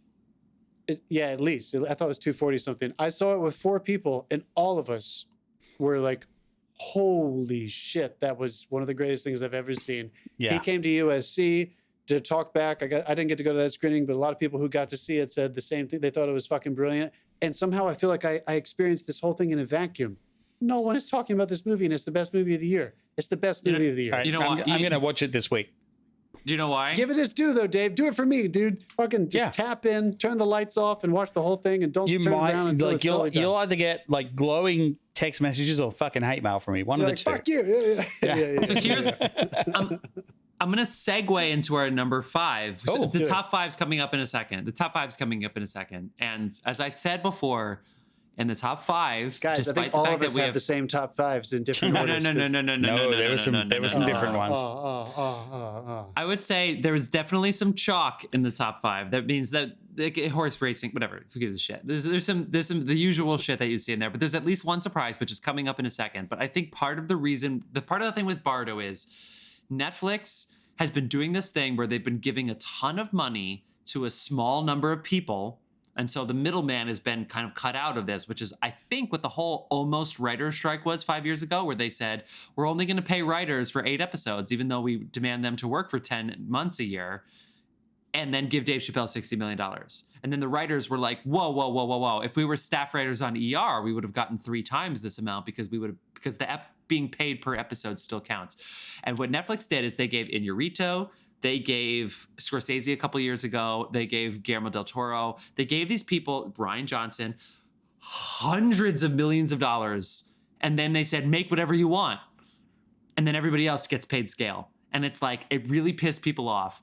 And unfortunately, a lot of these movies, including Bardo, including Pinocchio, all came out at the same time in December, only on Netflix. And because I swear to you, Glass Onion, I don't know if it would be on our list, but Glass Onion would be reviewed higher if it just came out December 6th. I actually watched that and Knives Out yesterday.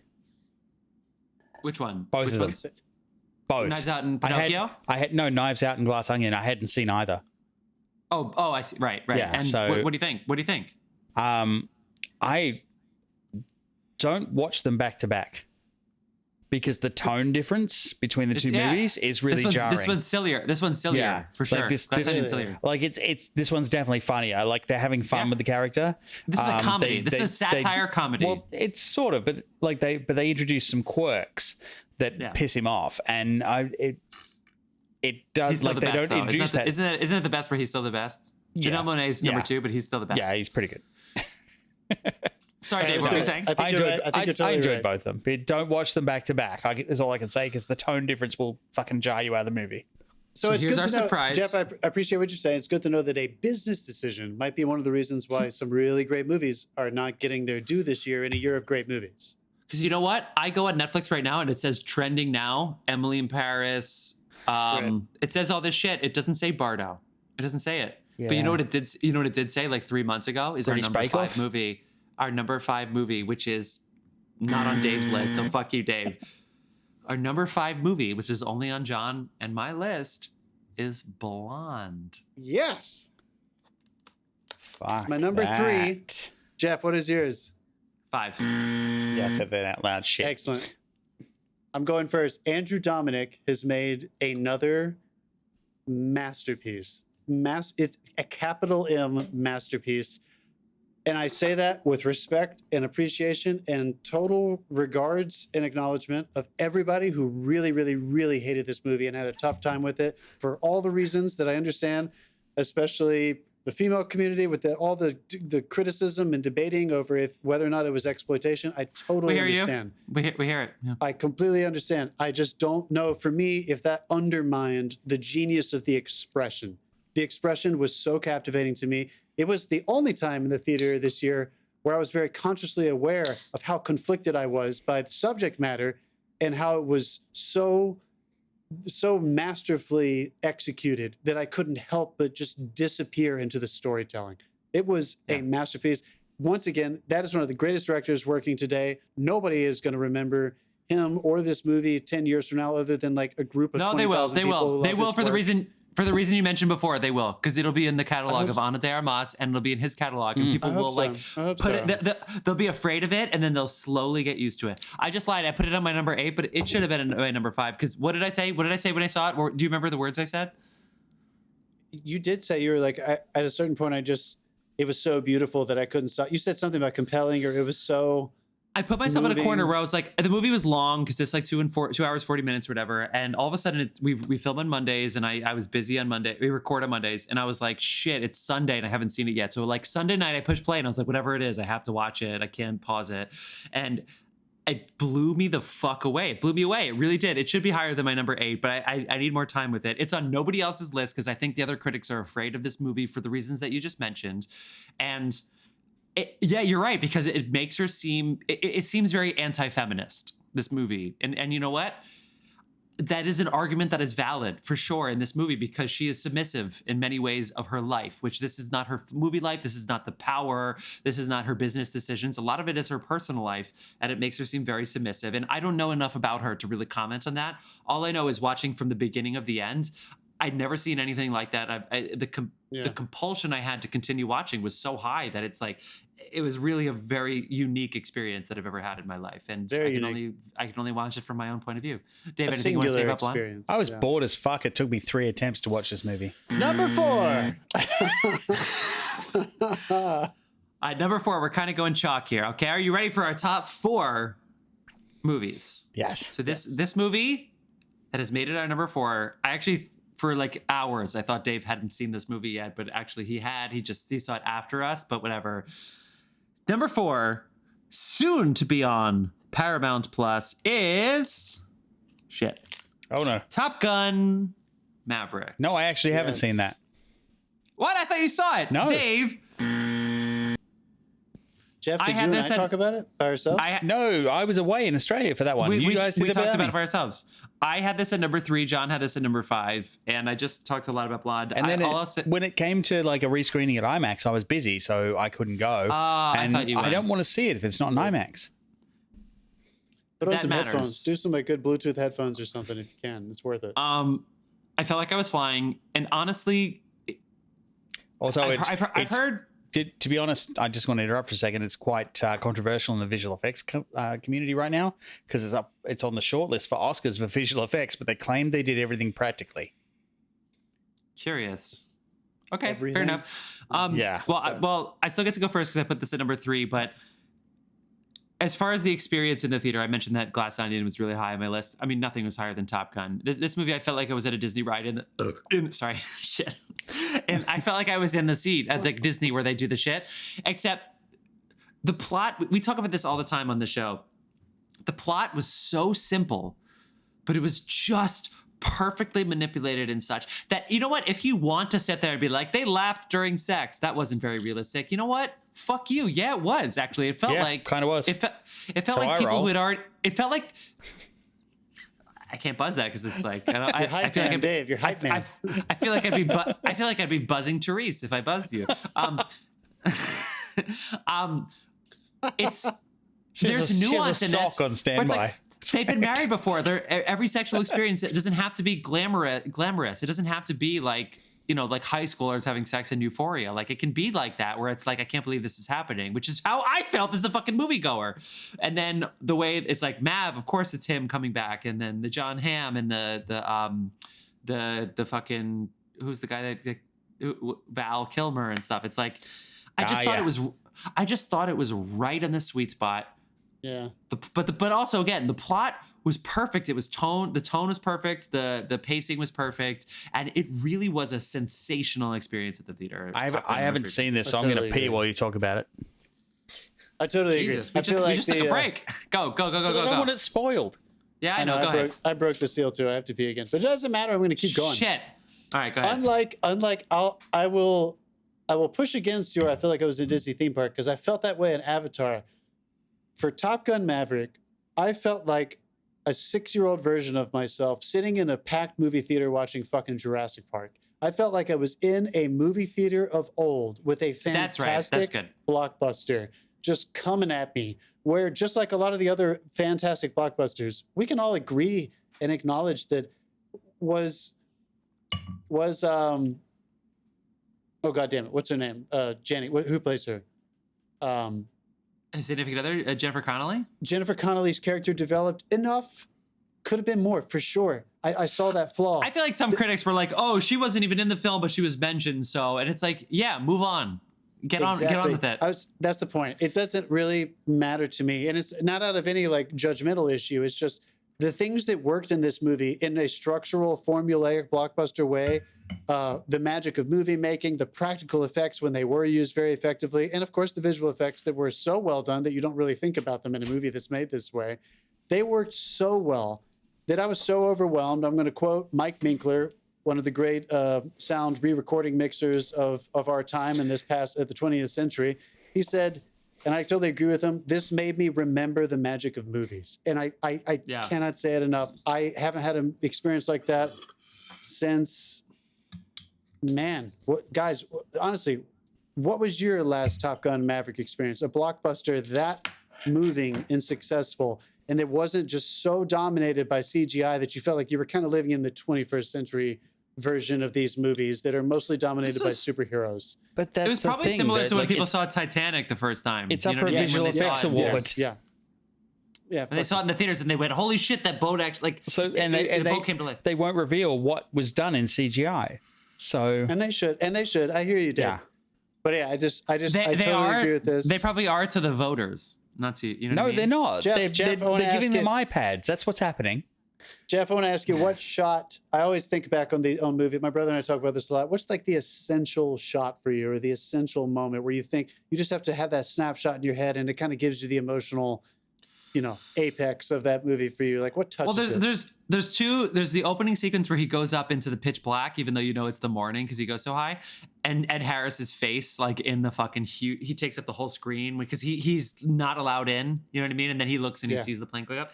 The other one is the simulation. Actually, I think for me, when he like at some point in the simulation with John Hamm. Other than that, I have to know. Do they buzz the tower? Please tell me they buzz the tower. Of course he buzzes the tower. Cool. He buzzes the tower. Well, what is it? What is it for you? For me, it's in the test flight at the beginning when that guy goes, "He's the fastest man in the world," and it cuts to that master shot from space. Of him going Mach 10 through high level atmosphere. That was a real shot. They really shot. That was fucking crazy, dude. They actually shot a plane doing that. That is fucking beautiful. Beautiful. And you know what? Only a great actor like fucking Tom Cruise can walk in. I don't care how much makeup you put up, the mud and dirt and shit on his face after the plane blows up, after him going too fast, and then he goes to like the diner in the middle of nowhere and has to use the phone call. It looks like, I know he's like a guy that does a million push-ups. It looked like he just ran 100 miles in the mud just to make that 1 10-second take work. Like, it was fucking awesome. Beautiful. Dave, I can't wait for you to watch it, dude. You're gonna have so much fun. I mean, I'm kind of waiting. Like, it's gonna get nominated for an Oscar, obviously, because they've got the money. Yeah. But I can't wait for like the re-screening in IMAX. So I think, don't quote me here, but I think that movie is by a long shot the longest at #1 for this whole year, and certainly the longest movie. Certainly made a fucking lot of money. What was the way they put it? To profit over a certain like point system for each degrading weekend. It stayed in the theater for like a total of like 32 weekends or something. It was the drop off. It was very low. It was. I don't know. Since it's Christmas, we should mention that Home Alone actually has one of the. I don't know if it still has the record, but it's up there because it was number one for like 11 weeks. Yeah. Dude, I remember seeing going. It was like a CD. It was like a CD. It's like, have you listened to the Alanis Morissette record yet? It's like, no, I live in Kansas City. It's like, you got to go. When I was a kid, I went and saw the Goonies for like 13 weeks straight. It was like, it was in cinemas for like 3.5 months. It's just another example. I don't know how Paramount pointed this off. I mean, it was just successful enough to do that, but there's another reason why it felt like one of those old blockbusters. It just lingered in the theaters and only lived in the theaters until they announced that it will be coming to streaming last week. It's still not in streaming. The announcement. Just watch Tom Cruise jump out of the plane. It just dropped. Is it out? Yeah, okay. I think it did for Christmas. Okay, so we have 3 movies left, and John and I have to pee. So what do? Do we take one more quick little break? Sorry, Dave, or do we alternate? A break for the top 3? No, just take a break. It's fine. Let's just do it. Yeah. No, we can do it unless you really are about to burst. Number 3. Let's do it. I think you know what the top 3 are at this point, you 3, but our guests don't. Our guests don't, and you don't know what order they're in. So you can see here on the left are the points. I didn't mention that earlier. Oops. So now 17 and then 23 and 26. Tiny, okay, so number 3. Everyone's watching this on full screen. Number 3 on our list, which has 17 points, which is on all 3 of our lists. Dave actually had this the highest, which kind of surprised me. Wow. Fabelmans? The Fabelmans. I did not have that the highest. That was my number 2. No, you had it higher than John and I. Out of the 3 of us. Yeah. Dave, I want to hear you talk about this because it was my number 9, and I've been looking at all the lists of other podcasts. And John, when you saw, I was sure this would be in your top 3, John. I mean, and it's a great year. I didn't dislike it at all, but I don't know if it's what I think is one of the greatest movies of this amazing year. Talk to me. But it fit right into my life, I want to say, because like I'm getting old up there. Yeah, like I'm getting old. I wanted to be a filmmaker all my life since I was like fucking 7 years old. And you did compare yourself to Spielberg with your. I definitely did not compare myself to Spielberg, but you were like, this was the story of my life. Yeah, minus $3.6 billion of success. Yes.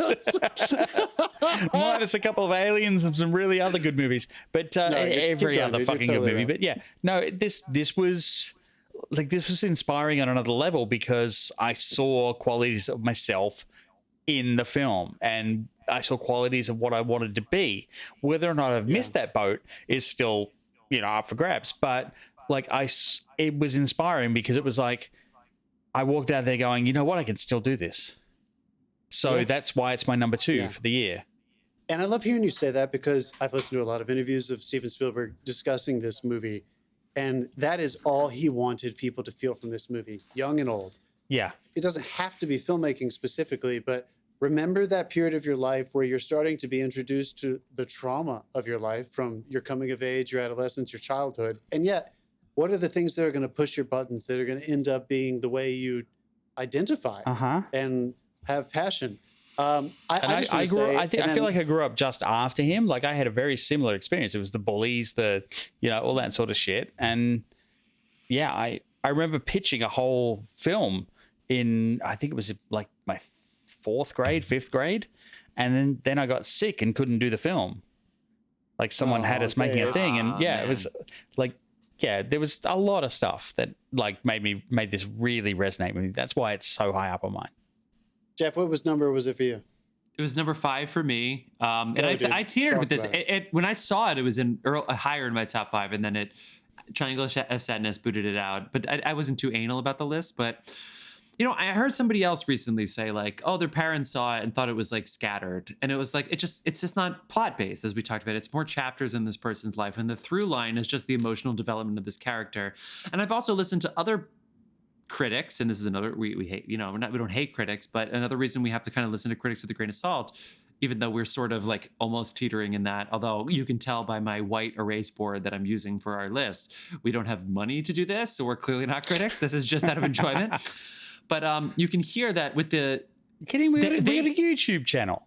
They can't get the Spielberg out of the movie. And so for them, they can't help but think that it's, self-aggrandizing. And for me, it was very it was very generous and grateful, this movie, and it was just like, these were snippets and snapshots that of their life. Can you imagine what he left on the cutting room floor of his life? He just thought that these were really interesting chapters that deserve their own short stories. Yeah, he waited for years to make this. They were all short stories. Let me chime in and say that in the DGA podcast, Paul Thomas Anderson interviews Steven Spielberg. Yeah, it's brilliant. Yeah. And Steven Spielberg talks a lot about how we all have our tricks and our things that we put, it's our armor. And he talks very consciously about how it took him years to feel confident enough to make character-driven movies, because that's not his thing necessarily. He's really good at a lot of the other stuff. He's the best at the other stuff. And he said to Paul, it took me a long time. And he said, I don't even think I could have made this movie 10 years ago. And Paul Thomas Anderson said, I think you waited your whole career to have the courage to make this movie. And I think it's totally right. I mean, and the things that you just said, Jeff, about why it's scattered, that's the best part about this movie. Yeah. Is that it does live in that disconnected place, so it doesn't feel too formulaic and too clean. It has something. You have one of the cleanest, most successful commercial filmmakers of all time just writing down their memories with one of the greatest screenwriters and playwrights of all time, and then making a brilliant movie about it. That really is what it is. And then Tony says, there's a story here. Series. And then Tony writes, here's the story right here. Rather than sit there and try to get it all in, it's like, here's the story.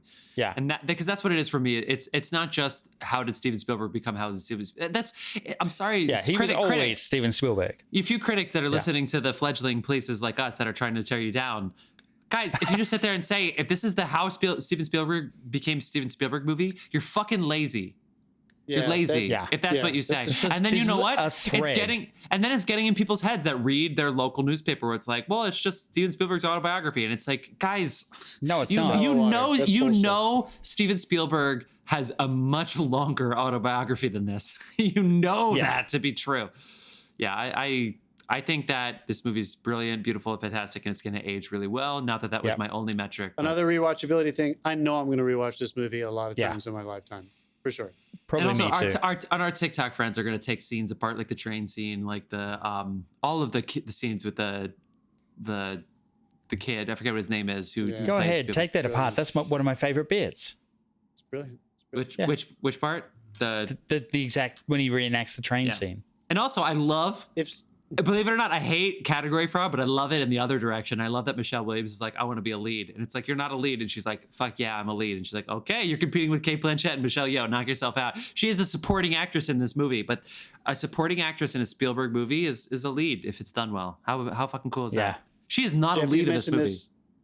You mentioned this before, and I think it's just worth saying. A lot of times our favorite performers and creators, directors, whatever, they're competing against themselves. If Steven Spielberg had not made this movie, people would be like, oh, it's one of the great, it's fantastic. It's one of the great. They're comparing it to the rest of his canon, and it's so different from the rest of his canon that I think it's frustrating some people. Whereas it's just a standalone. It's one of the only standalone Spielberg movies. That's one of the things I don't like. I don't think we do that. We go in and watch it individually. It's like, this is a movie. It was made by Steven Spielberg. So what? Can you imagine anybody else making when the guy he can't quite act because he's a child? I couldn't have acted that scene when I was a child. And then in the war movie, and the guy's like, I think you realize what you've done and your mistakes, and so you walk away. And then the guy just keeps walking and he's crying. Can you imagine anybody? How many millions of people would have made that movie? And we've they would have made all it worse. broken actors like that. Sure. Yeah. Dave, guys.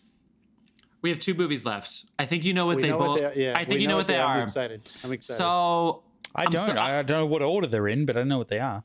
I don't know if I should do 1 then 2 like they do in American Idol, but I'm gonna go number 2 No, first. don't do number 2 because nobody else knows.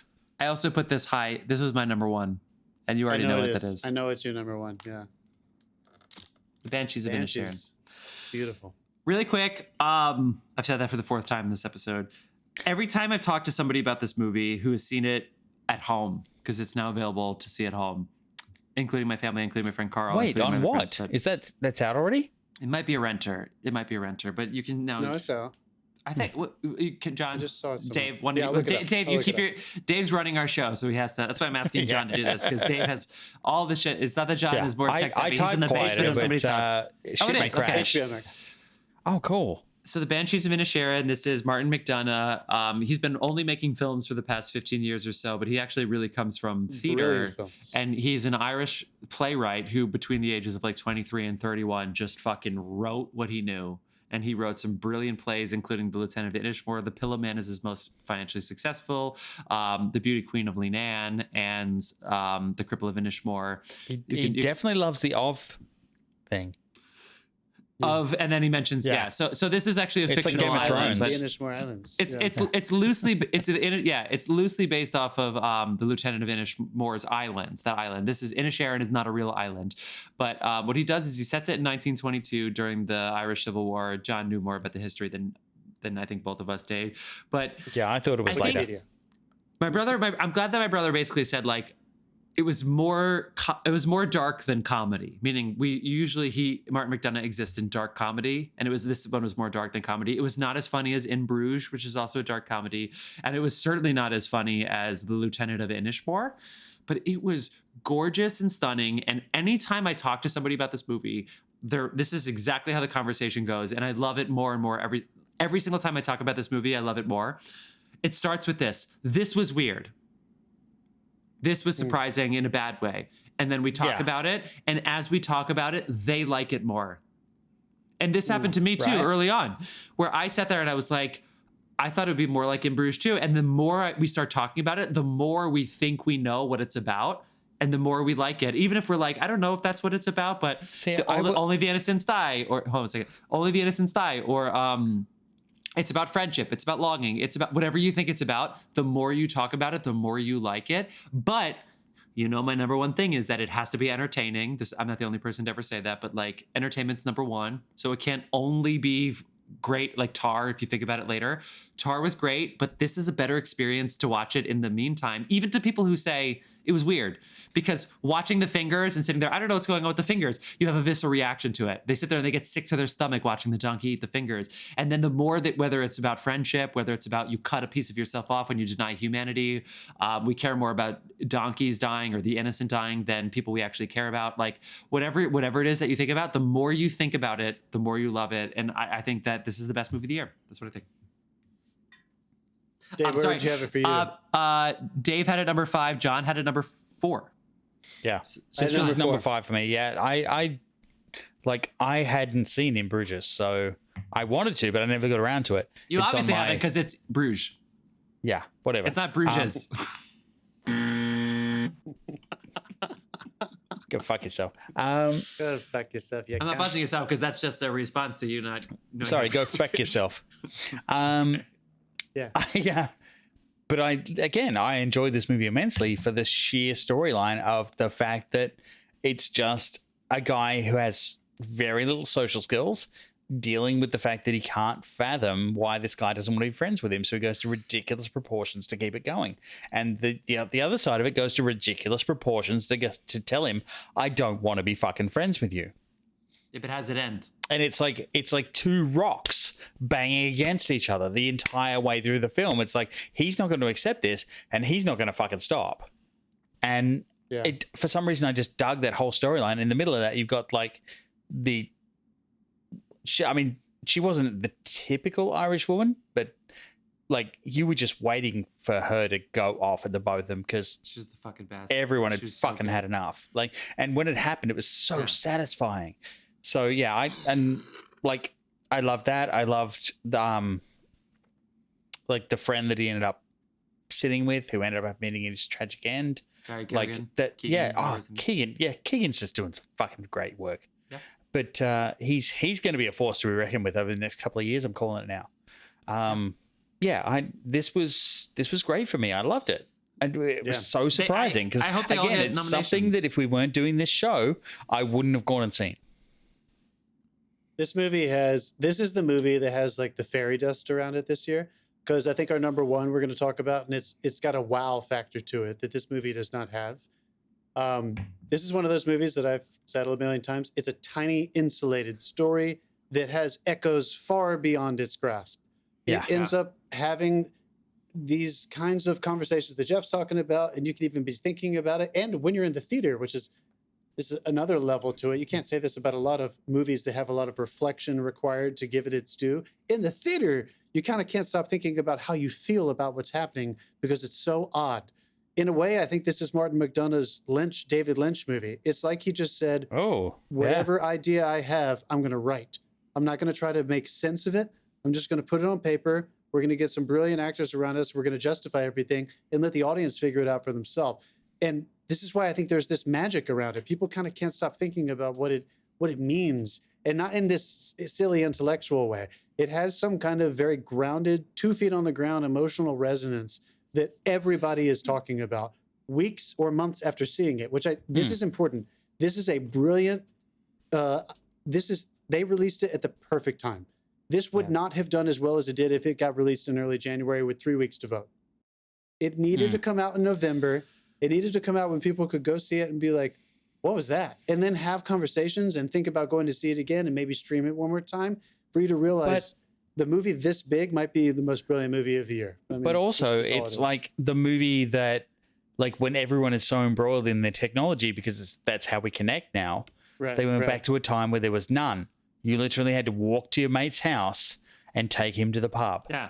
And that was what you had to do. And not just in the storytelling, or not just literally between the characters, but in the movie making.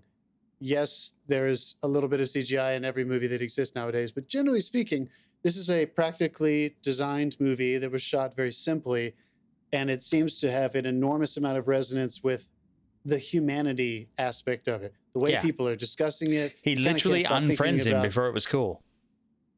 Yeah. So, Jeff, I'm glad it's your number one. I've appreciated it. You said that for like 3 weeks now. I think you might be onto something. It's not just about Oscars, but you have 3 billboards where you have Frances McDormand and Sam Rockwell winning, and then a lot of people, the story is bold as fuck, and you're like, is it going to be writing? But like, is it the best film? And then you have like the David O. Russell movies where everybody's nominated. I think American Hustle, he was nominated in every category, right? Lead actress for Amy Adams, lead actor Bradley Cooper, supporting actor Christian Bale, or maybe they were swapped, and then Jennifer Lawrence. So 4 in different 4 categories. In this case, you might actually get all 4 of them. Barry Cowgan, Kerry Condon, Colin Farrell, and then Brendan Gleeson. We've been drinking a lot. Brendan Gleeson is definitely going to be up for this. I'm calling that now. And they're all brilliant. I think he's going to win. They're all brilliant. And honestly, it's you know what? In a weird way, this is almost a bummer that Brendan Fraser is going to win Best Actor because Colin Farrell is going to be did an amazing job in this. Their fucking names. I think Brendan Gleeson is going to win supporting actor this year. It probably should. Remarkable work. But then you also, but you have another person coming up in 1 second that we'll talk about. But anyway, sometimes the writing is so good, and when you match the acting with writing, what's the pitch for this movie? The writing is perfect, the filmmaking of that is perfect, and the performances somehow exceed that. Like, what's a better pitch than that? These performances are going to stay with you. And kind of unlike what we were talking about with the Fabelmans, where Steven Spielberg is going to get enough money to tell his autobiography. That's his pitch when he goes to the studio and says, let's do this. Go in with me, meet me, let's make it. This is one of those movies where if he had not been as successful as he was leading up to this film, I don't think anybody would have ever greenlit this for Martin McDonagh's first film. Yeah. So they took a chance on somebody who is clearly brilliant and keeps pushing his yard line further. Yeah. And it was extremely successful risk. I mean, the worst part is on this one. Like, what studio was this released by? Because I'm not sure. I'm not sure they have a budget for an Oscar campaign, so they may miss out. It's a whisper campaign, and we're all talking about it. Yeah, it's working. It is, but also you can't need the money because they'll get it from their distributor. Their distributor will do it for sure. Which now you said it's HBO. You said it's on HBO Max. It's on HBO Max. If I'm HBO Discovery or whatever their fucking channel is, I'm putting all my money behind this movie. Guys, are you ready for our number 1 movie of the year? You know what it is, of course. I think we know what it is. Let's say it all together. Ready? 3, 2, 1. Everything, everywhere, all at once. So we did have it as Dave had it at number 1, John had it at number 2, I had it at number 4. But here's the most important thing: this is the movie that, because it came out first, out of all of the movies we're talking about, even the Batman, I think this movie was the one that was first to market. and it's not on the number one on most people's lists. Whereas there's a lot of people who actually saw this movie who are like, this is it. Who gives a shit about these conversations? Why people are waiting, and then in December they're like, I don't know this. Even me with Banshees of Inisherin, it's like this movie is the movie of the year for sure. Yeah. And so, Dave, you had it your number one, so you get to take it away. Knock yourself out. Dude, I have never sat there. It's on Hulu, by the way. Hulu. I own it. I bought it the second I walked out of the theater. I have never sat there in recent history and had an absolute total feeling of joy at a screening as what I had in this movie. That's it. But it was moving too, though. But it was moving too. It wasn't just pure joy. But it was uplifting. It was moving. It was literally, to quote the title, everything. Like it was just perfect for me. Two Rocks had a scene that was more moving than most movies. Oh my God, my theater was pissing themselves laughing at that. But also crying underneath it. They were laughing because they were crying. And because it was silent in the movie theater, so if they didn't laugh, they would worry that people around them heard them sniffle. I think the Daniels are two of the most unique voices to come out in recent cinema history. Maybe compared to everybody else ever in cinema history.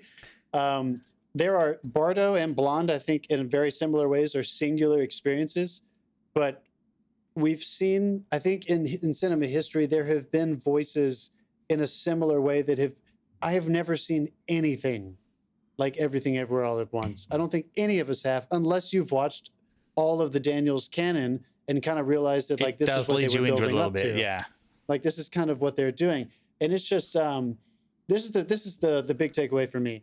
I have had friends and peers and colleagues throughout the year who had not seen it yet. I haven't seen it yet, and every single time somebody saw it, no matter when they saw it, they all said the same thing. That was one of the best movies I've ever seen. That was brilliant. That was fucking crazy. I can't believe that movie exists. I saw a pre-screening. I saw a pre-screening in IMAX. It was I saw it in IMAX too. Ridiculous. It is ridiculous. There has never been a movie like this before, and I have a very strong feeling it's going to win editing and maybe a couple other awards. I would love to see it. I would love to see it win visual effects because of the way they did it. It could win Best Picture. But you know what? This is going to win a bunch of Oscars. It should win more. You know, if Kate Blanchett beats Michelle Yeoh, that kind of sucks. If Ki Kwan doesn't win Best Supporting Actor, fine. You know, these things happen. But it's one of those movies that could, and it's going to last. I don't know if the category is most lovable supporting actor, but and I don't know if he rocked this. Guys, like he was doing those stunts. I hope my friend Carl doesn't mind if I mention that he's Asian and like what this movie means to the Asian community, even though technically one of the filmmakers isn't Asian, but like it's not even just the fact that it's like it's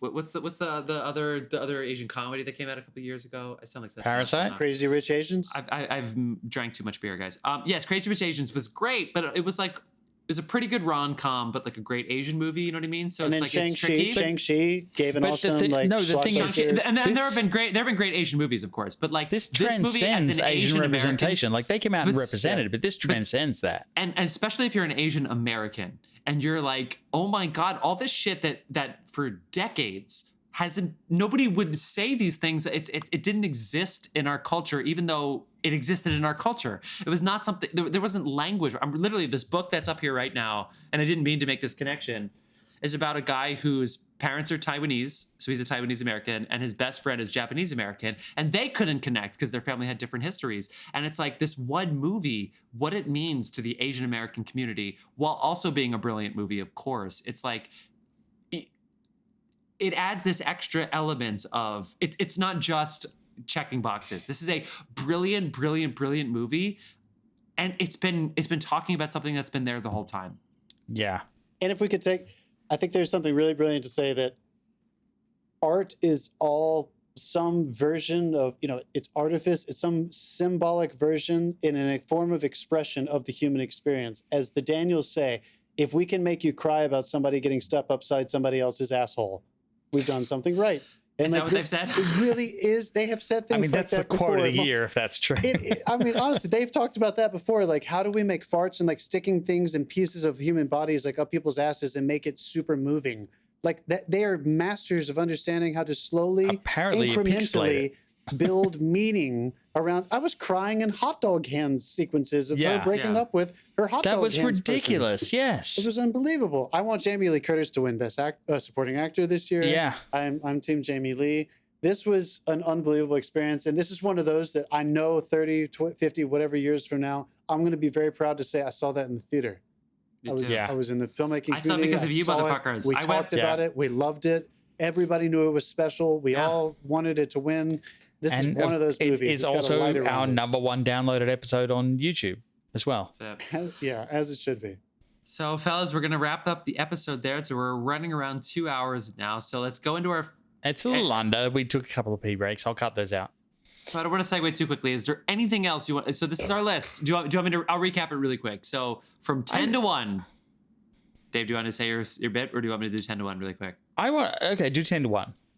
Number 10, Elvis, which is on HBO Max. Number 9, The Whale, which is still in theaters, so nothing yet. Triangle of Sadness is number 8. Rent right now. Number 7 is The Menu, still available for rent. I don't think it's come streaming yet. Number 6, Bardo, False Chronicles, A Handful of Truths is on Netflix, something like that. Blonde is on Netflix. Number 5. Number 4, Top Gun Maverick, which just came out on Paramount Plus, and they're begging you to subscribe to them so bad right now. Number 3, If you The like Fabelmans. Star Trek, go there. Number 3, The Fabelmans, which is Spielberg's autobiography, which is on what is that on something? Nothing yet. Number Nothing 2, yet. The Banshees of Inisherin, which is on HBO Max. Man, they just canceled these projects and then bought all these new movies. Sorry, out with the old, in with the new. And number 1 of our list with 26 points is Everything, Everywhere, Shit. Everything everywhere, all at once. No, that's right. I wrote it down wrong. I wrote Everywhere, Everything all at once, but it's Everything, Everywhere, all at Wow, were once. you Doesn't have the drunk same when ring you to were it, drunk you know? before the show? What? Which is on Hulu right now. I got this cool Back to the Future shirt from my brother and sister-in-law. Everything Everywhere All at Once, by far our favorite movie of the year at 26. A year. I cannot believe it. What a year So when of movies. you sit there and you go, oh my God, Avatar, what Crimes of the Future was on this, Armageddon Time. It's like our 20 is great. We have a good 20, guys. Yeah. We have a good 20. we do have a really fantastic list. Fantastic list. No, but All right. 13 appropriate. Like these are good. And special, I want to say, technical achievement to Avatar Yeah. as well. That's how good because this year was. I've never seen anything like that before, and it didn't even occur to me to put it in my 15. And it was great. We liked it. We'll do an Oscar. We'll do an Oscars list at some And point. also, people. Please. honorable mentions to Moonfall for completely fucking rewriting the laws of physics. Cunts. Yeah. What do they call the? We can't get into Moonfall, man. The fucking Moonfall Yeah, episode. let's not do it. Let's not do it. That's the drunkest I've been in. Hey, All right. guys, what else you been watching? Oh, that sound means it's time for our final segment of the night. What you've been watching, where we give you our holiday recommendations of I 2022. forgot John has access to that button.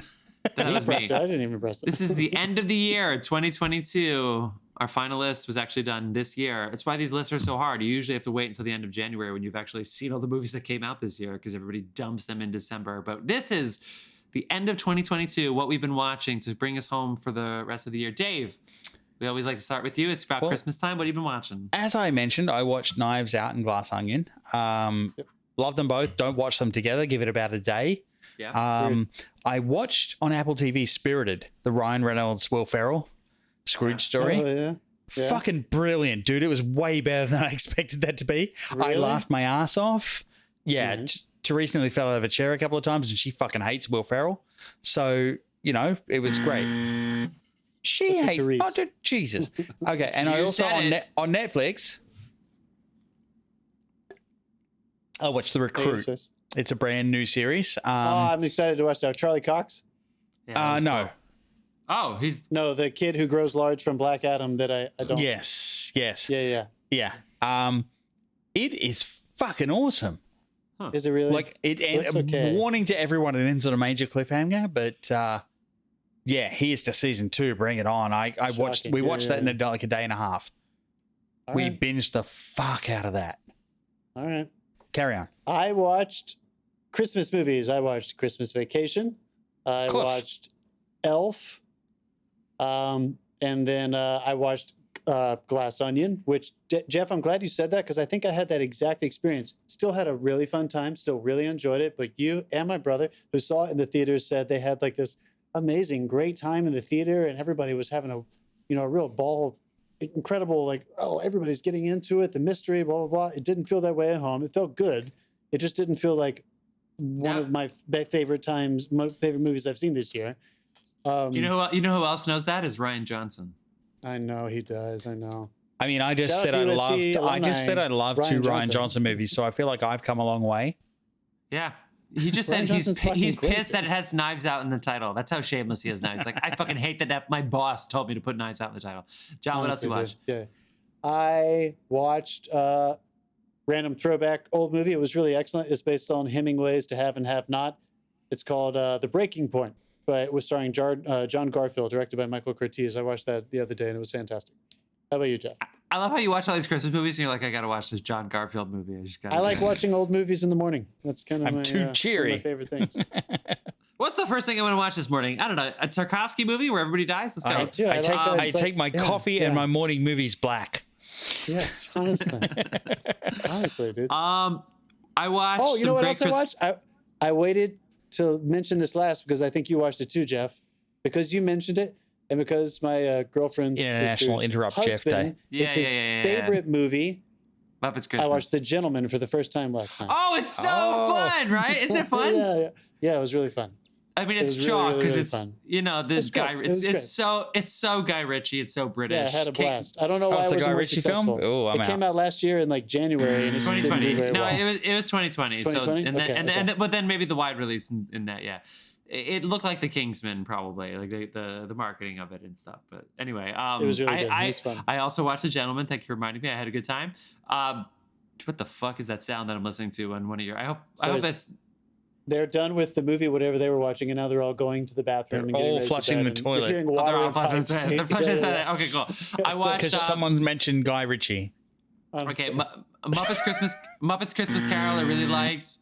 Yep. Muppets Christmas Carol is always fun. Oh, you liked the Muppet Christmas Carol? Good. That's so unusual. Okay, so half of I watched half of Elf, which is always great. I watched I had to go to the. It doesn't matter. I watched the holiday special for the Guardians of the Galaxy, which it started and I was like, this isn't my humor. I was like, this isn't funny to me. And then as soon as it said, hold on, and then as soon as it said, also starring Michael, whatever the fuck his name is, and introducing Kevin Bacon, I went, okay, I'll watch. It said introducing Kevin Bacon, so I watched and I had a good time with it. And then I rewatched Glass Onion. We already talked about that, and I think that's it. Fuck you guys. That's it. A lot of good stuff. What an episode! I'm so happy. What a year! Episode. We are going to see Babylon at some point, folks. But that is our year. I think you just listened to the last episode of the year. We'll be the 3 people that saw it. No, we're gonna see it. I have a feeling we are one of many people who are planning to see it in the next week or two, I think. And are going to really like it. When all the airlines finally get them home. When Southwest finally gets people to... We'll see you guys. Thank you so much for listening to our year-end podcast. We'll see you next year for another great year. 22!